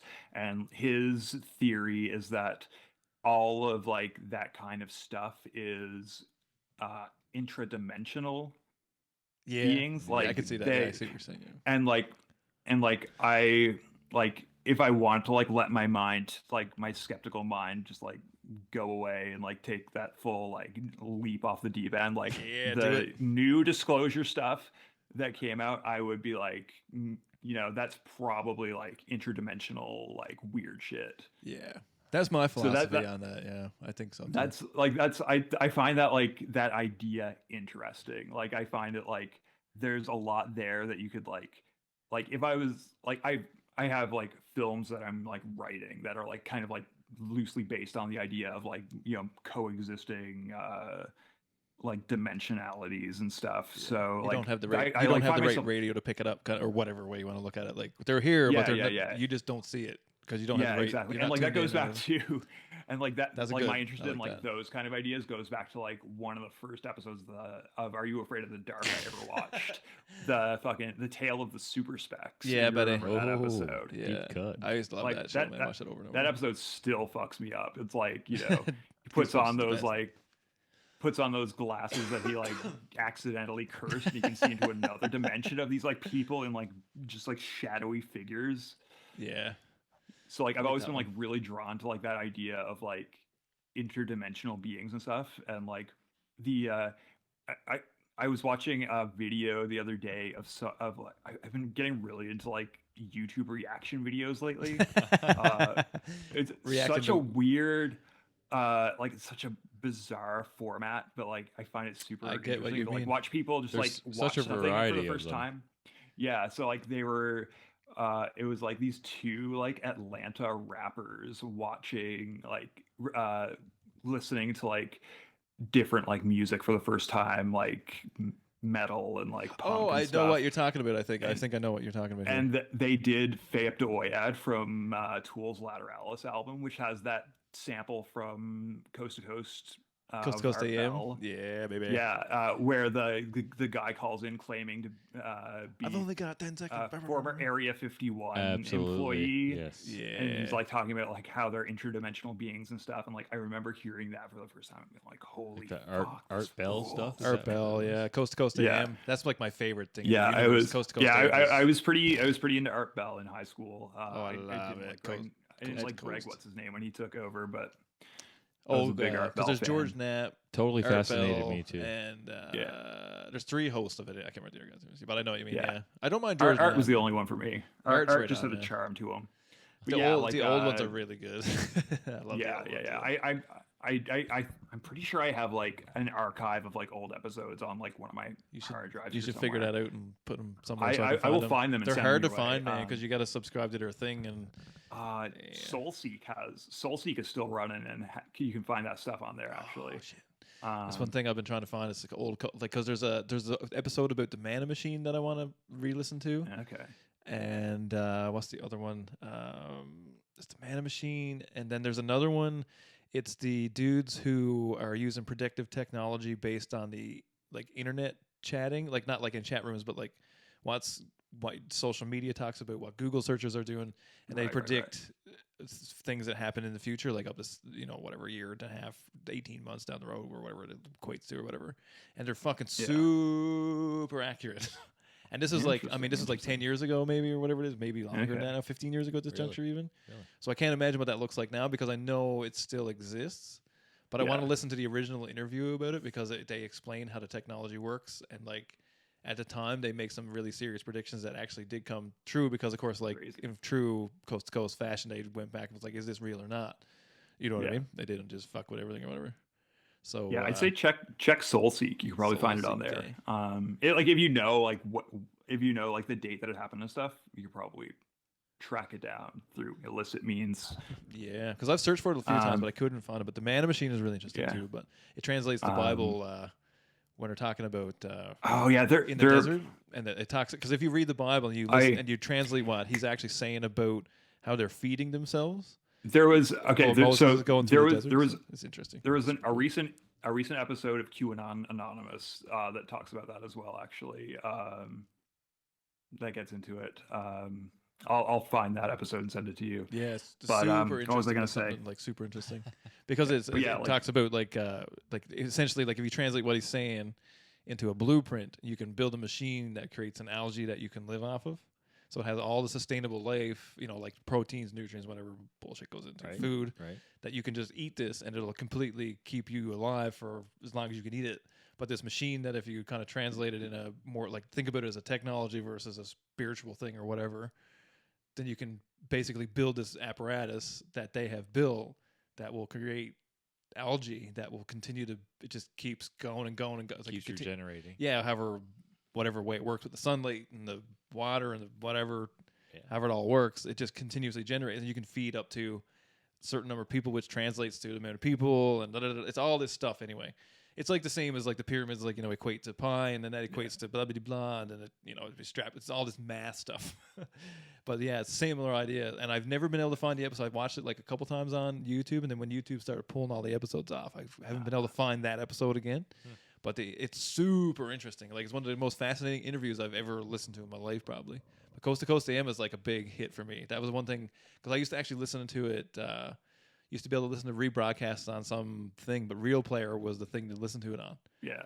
And that's how I originally, same thing, like got back into it, like early when Art was still doing it, like before like George and everybody else got involved in it.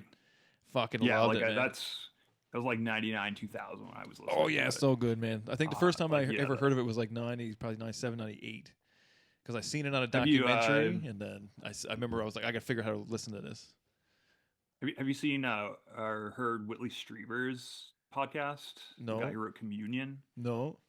Yeah, Communion, like that, like the classic like alien abduction text. The guy who wrote that, fucking what's his name?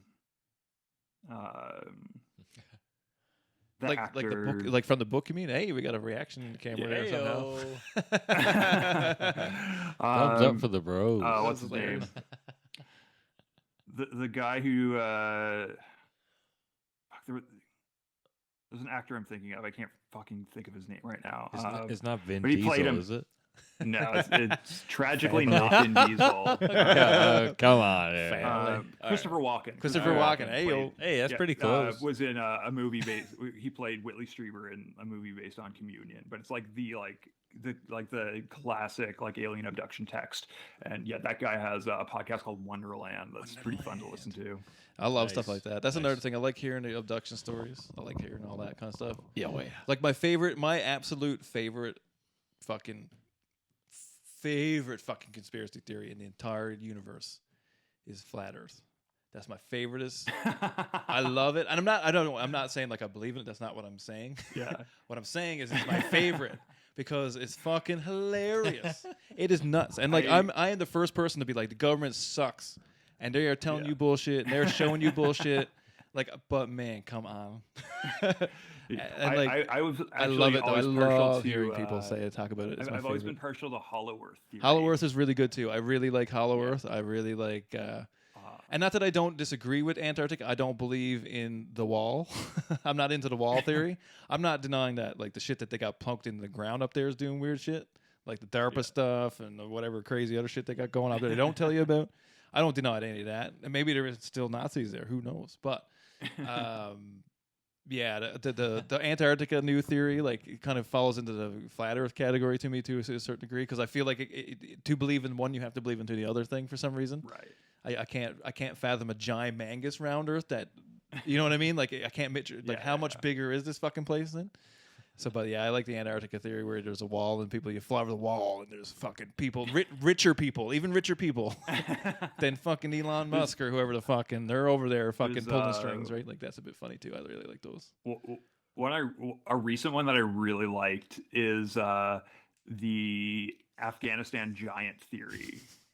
You know that one? I don't exactly. I know I have a familiarity of what you're talking. You guys know way more conspiracy theories like than I do. We could just do enlighten me. We could do 3 more hours just on this if you really want to. Tell me what the Afghanistan giant over here. I think I'm pretty positive I know what you're talking about anyway. Yeah, there's like this,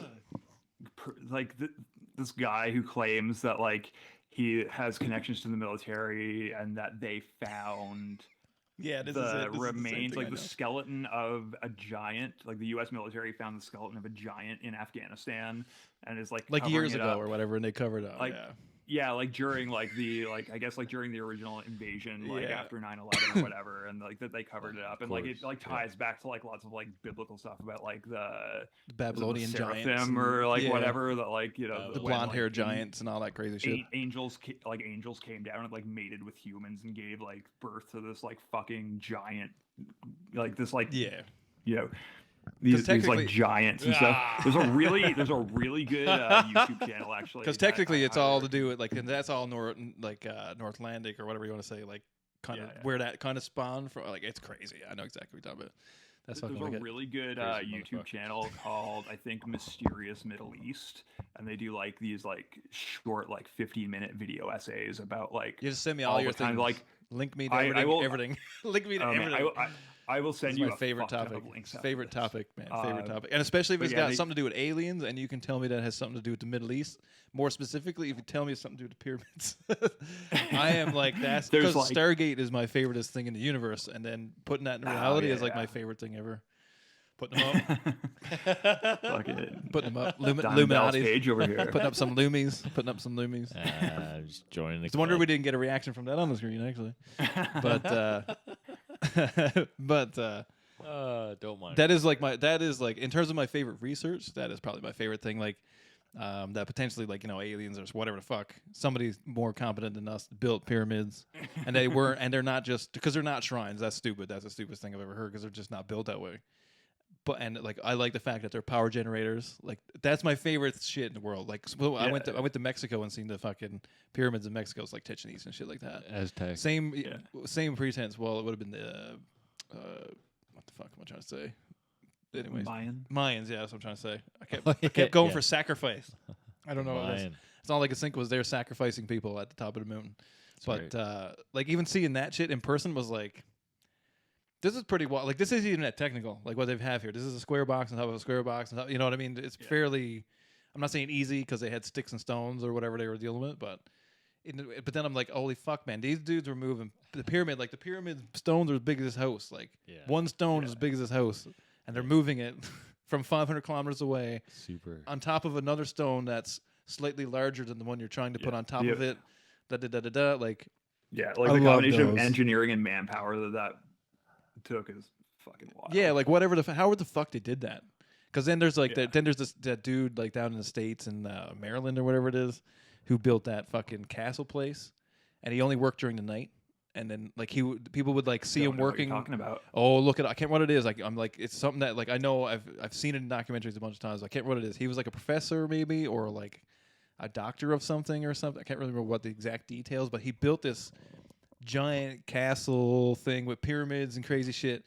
But he was into he was friends kind of with like Aleister Crowley or into Aleister Crowley, I guess, or whatever way it worked. Okay. Something to do. And anyways, is it Jack Parsons? Is that who you're talking about? I can't really remember what his name is. You have to look it up. But I am. Oh, it's crazy. So then he worked during the night.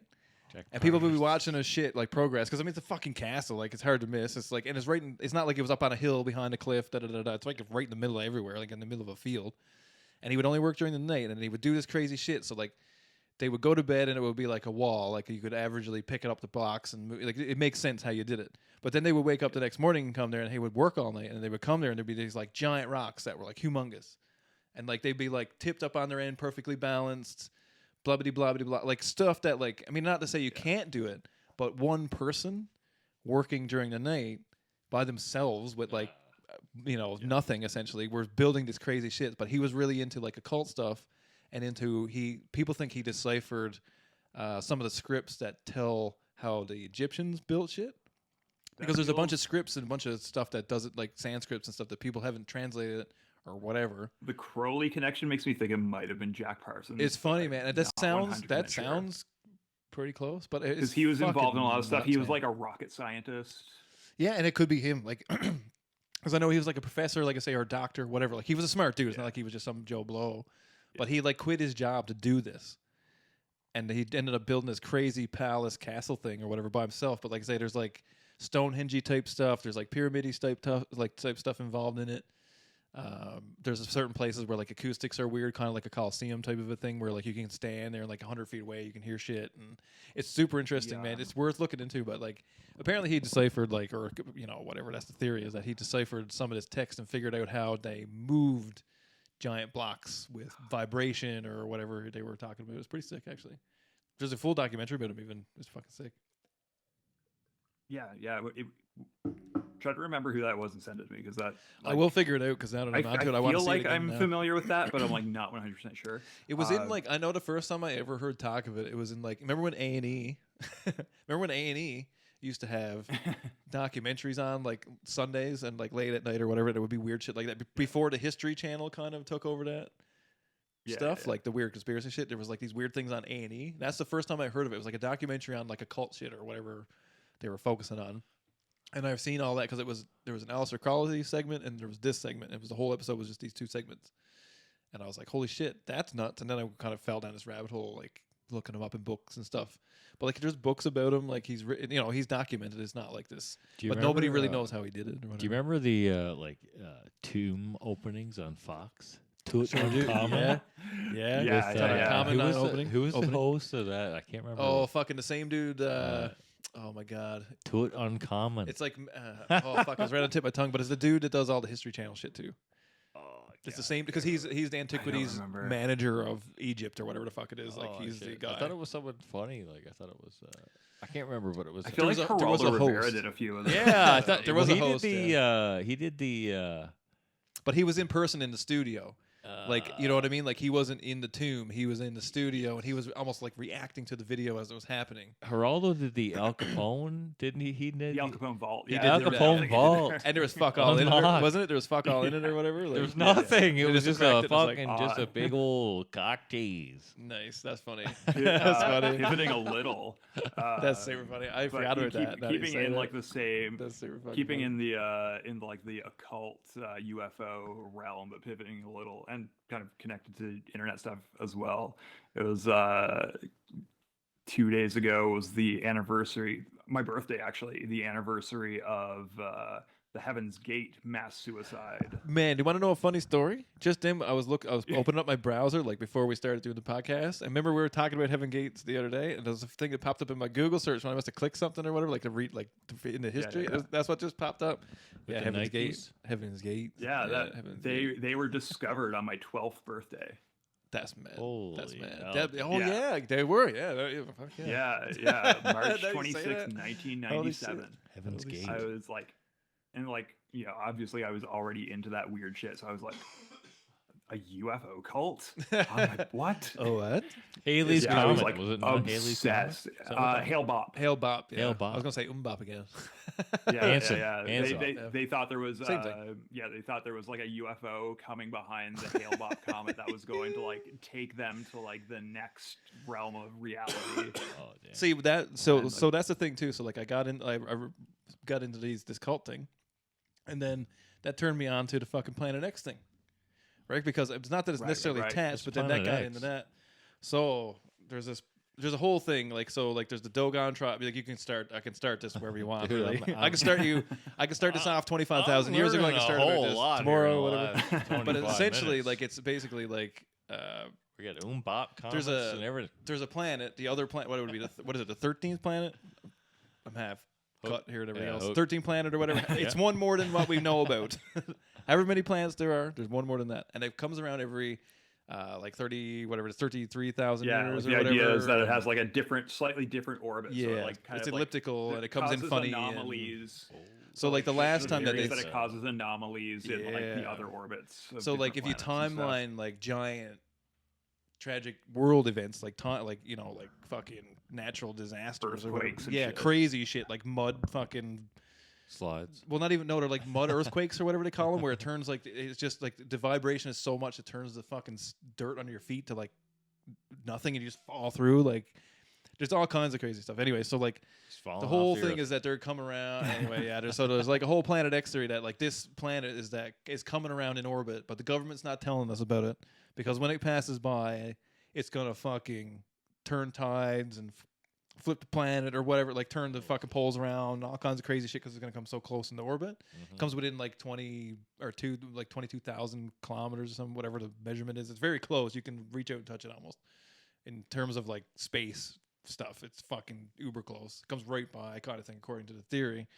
And then there's people who are taking, like, I don't know if anybody's ever seen it, but people take pictures of the like, because it's, what is it called? The red planet or whatever. And the people take pictures of like the double suns. And people are like, that's it. That's Nibiru coming around. So like the Dogon tribe believe that it's the other moon of Sirius B. And when it comes around, the Anunnaki fucking fly to Earth and will present them with new knowledge. And like, I mean, that's the original idea, but it's gone on to this whole crazy fucking thing. And the Dogon, it's funny if you research the Dogon tribe, they're like older than the Egyptians. Like they're like pre-Sumerian technically.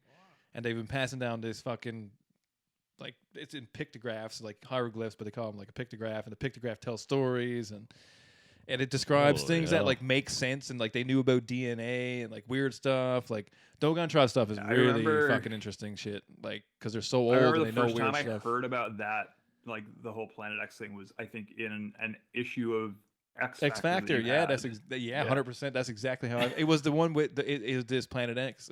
I pulled up a cover of it. I feel like I remember going to your place to play like Legend of Zelda or something. Yeah, and probably. Like you had it on your coffee table. I was like, what's this? My weird shit was out in the open. Yeah, like I love that shit. Like I was into that shit from a super young age. Like super young age, and I don't even know why. But I think it was like X-Files drew me in real early. Like I loved Unsolved Mysteries, and when they brought up like aliens or something weird, I was like, like I didn't give a shit about like any of like the true crime unsolved murder no stuff. didn't give a fuck about boring. that. Only ones were like true, like big serial killers. Everything else whatever. Second a farmer seen something weird in the barn. You're but like, they went into this? Like because like what's the original one, him and his missus and his wife, like they were driving down the road. Betty and Barney and they're just driving down the road, because like that's the funny thing, because I think about the Flintstones. Like they definitely stole that from that story or something. Like whichever way that went, something funny about that. But I always think about that, right? Like that's the OG story. That's the OG abduction story, right? Driving down the road, suddenly the vehicle shuts off, weird light, flashlight, whatever it is, missing time suddenly, and then, or my time. Like I looked at my watch, but the time stopped. Or when I looked at my watch, it was 3 hours later. Like no conception of what actually happened. Weird shit. The anus hurts so and your bad. butt hurts for some reason, and you've got this weird looby stuff all over you. Okay, that's the South Park influencing me. But that's anal probe. But you think alien. But that's something that comes up all the time. Weird shit like that. It's not necessarily anal probes, but they always probe you in some way, right? Like probing, implants. Implants one gets me, because I feel like some schizophrenics. The butthole. Yeah. Or like I think that because you have to be like, oh, I can hear the voices in my head, and like, man, because then I don't know. Like, have you? I don't know. Like, we're gonna get deep here now, I guess. Okay. But deep like an anal probe. It's anybody. Yeah. This is a colonoscopy here now. But go deep with the anal probe here now. But have you ever seen the videos of like the schizophrenic dudes? They're freaking out and they're like, man, the dude is talking to me in my head or whatever crazy shit. And then they're like, some whatever doctor cuts the fucker open wherever he says there's something in his leg or whatever where the fuck it happens to be, and there's a little black weird looking thing that they can't figure out what the fuck it is. Yeah. And I don't see lots of them, but the ones I do are pretty convincing. At least to me. Even like sometimes I'm like, man, that's a fucking weird thing. Even if it was just like an inert piece of metal or whatever, like those they can pick up like what is that? People like picking up like radio signals through their braces and stuff, and like when my band was recording our first demo, our guitar player's amp was picking up an AM FM, like an AM radio signal. Man, that's had to be a billion times. And like playing in different gigs and different I think bars. the intro of the demo is the like whatever like VOCM or whatever like VOWR coming through like Jules's amp. Oh yeah, man. So like kind of sick. We built the whole system in the studio to get around all that like ground crap, right? Because that stuff that happens. Like your pickups are literally pickups. Like they'll pick up anything. If they're tuned in, they'll grab it, right? If you're close enough. Oh yeah, I've had lots of that kind of stuff happen. That's funny. Kind of cool. Yeah, so it's like totally plausible that like, metal could like, transmit the signal that it's picking up, like, and like, the sound waves, like, you wouldn't hear it externally, but like it's making the vibrations like through. And maybe it's like, and then there's other weird shit, like, because like to me, vibration stuff is interesting, right? Because that's technically in reality, or in our terms at least, what we're all doing out here is just vibrating. Yeah, really. Like everything. Like so, like, how easy is it to manipulate that in reality, right? And then knowing stuff about sound, like really weird shit about sound now, frequencies and stuff. Yeah, it's like okay, so like in reality, so like if you put that piece, like I said, even inert doesn't matter, like, but if you put it in a specific place, like why is it always in specific same places? Yeah, is that because it doesn't do anything for me? Like we can't analyze it in a way that makes any sense. And does it do something? Is it could fucking like up? Be a certain like electrical signal that's like going through your nervous system. That like is it the proper weight? Is this chunk the proper weight to pick up potential energy in the wherever, because that's really all radio waves are, is just potential energy, is just whatever, right? So like, is it tuned into those things, and that makes you pick it up? Like, it's just all these weird things. I could go on here. I could do this for days. I love conspiracy theory stuff, but then because it always has another layer too, which is always fun, right? Like, and if you're willing to just forget the fact that things are real, and just fall into the hole or whatever, like peel back the layer and keep peeling it back. Some stuff is really funny. That's why I love hearing people talk to me about Antarctica. I'm like, yeah, tell me all about it, man. Just tell me all about it. Tell me all about it. There is extra rich people on the other side pulling strings and making us do all this stupid shit. 100%. Tell me more. I love it. Right? Like, it's the best, man. That's the funnest shit in the universe. Is hearing people's crazy shit. Man. I don't know where. About that. I don't know where it started from. But about that. Where's so flat Earth and Antarctica thing? Like, because what is it? The firmament? Is that what the word I'm looking for? The firmament, right? The firm. Yeah, because they think there's like a bubble. Oh, my son, this gets right crazy. I'm telling you right now. This is like and I love it. I could just talk because I don't believe any of it. I just think it's wicked to talk about because if it is in reality real, good for them. Well, good for them. Man. You're super like good at whatever you're doing. So like to me, so there's a couple different versions of it or whatever, but the one that I'm find most interesting is the firmament issue. So in Antarctica, they're saying like there's this giant wall of ice. Yes. So because like technically, and I get what they're saying. That before, so I get what they're saying, right? Is that there is a no-fly zone. You can't really do much research without proper permits. Like there's kind of like these funny restrictions that cause you to believe that you can't do it. So no one can for fly a reason. Across Antarctica. You can't fly and film or anything like that. You have special, and if you do, you have to have special permits and stuff like that, right? Like it's like it's almost like a militarized zone or something. Like I don't know how to describe it. Like, but then the other side of the coin is there's like tons of research going on up there, and there's always government projects, and there's like DARPA's there, and they got all this crazy shit. Like, and then they share it with other countries, and it's a weird place to be and whatever. So people are like, it gives you a reason to believe. Because you can't see it for your own eyes in the way you want to, right? That there's something foolish going on there. So then you got people saying like, so there's a firmament. So then this giant wall is there, and on the other side of this wall are essentially like another huge civilization that lives on the other side of this wall of ice. And there's regions like if you could picture like a Hunger Game. I don't know if I'm not really familiar with Hunger Games, but I know enough about it. Say if you were to think of Hunger Games, that there's different regions. It's like that. So it's like a video game. Like if you were to like watch any anime, essentially is this essentially in one way, shape, or form. So on the other side of the firmament, which is this giant ice wall, there are all these zones of people who live there, and they all have various functions. So our function is to be slaves and whatever, make money or whatever way you want to look at it or whatever the thing is. Right? But on the other side, then this segment is not slaves. They're the people in control of something else, and then these people are in control of whatever way.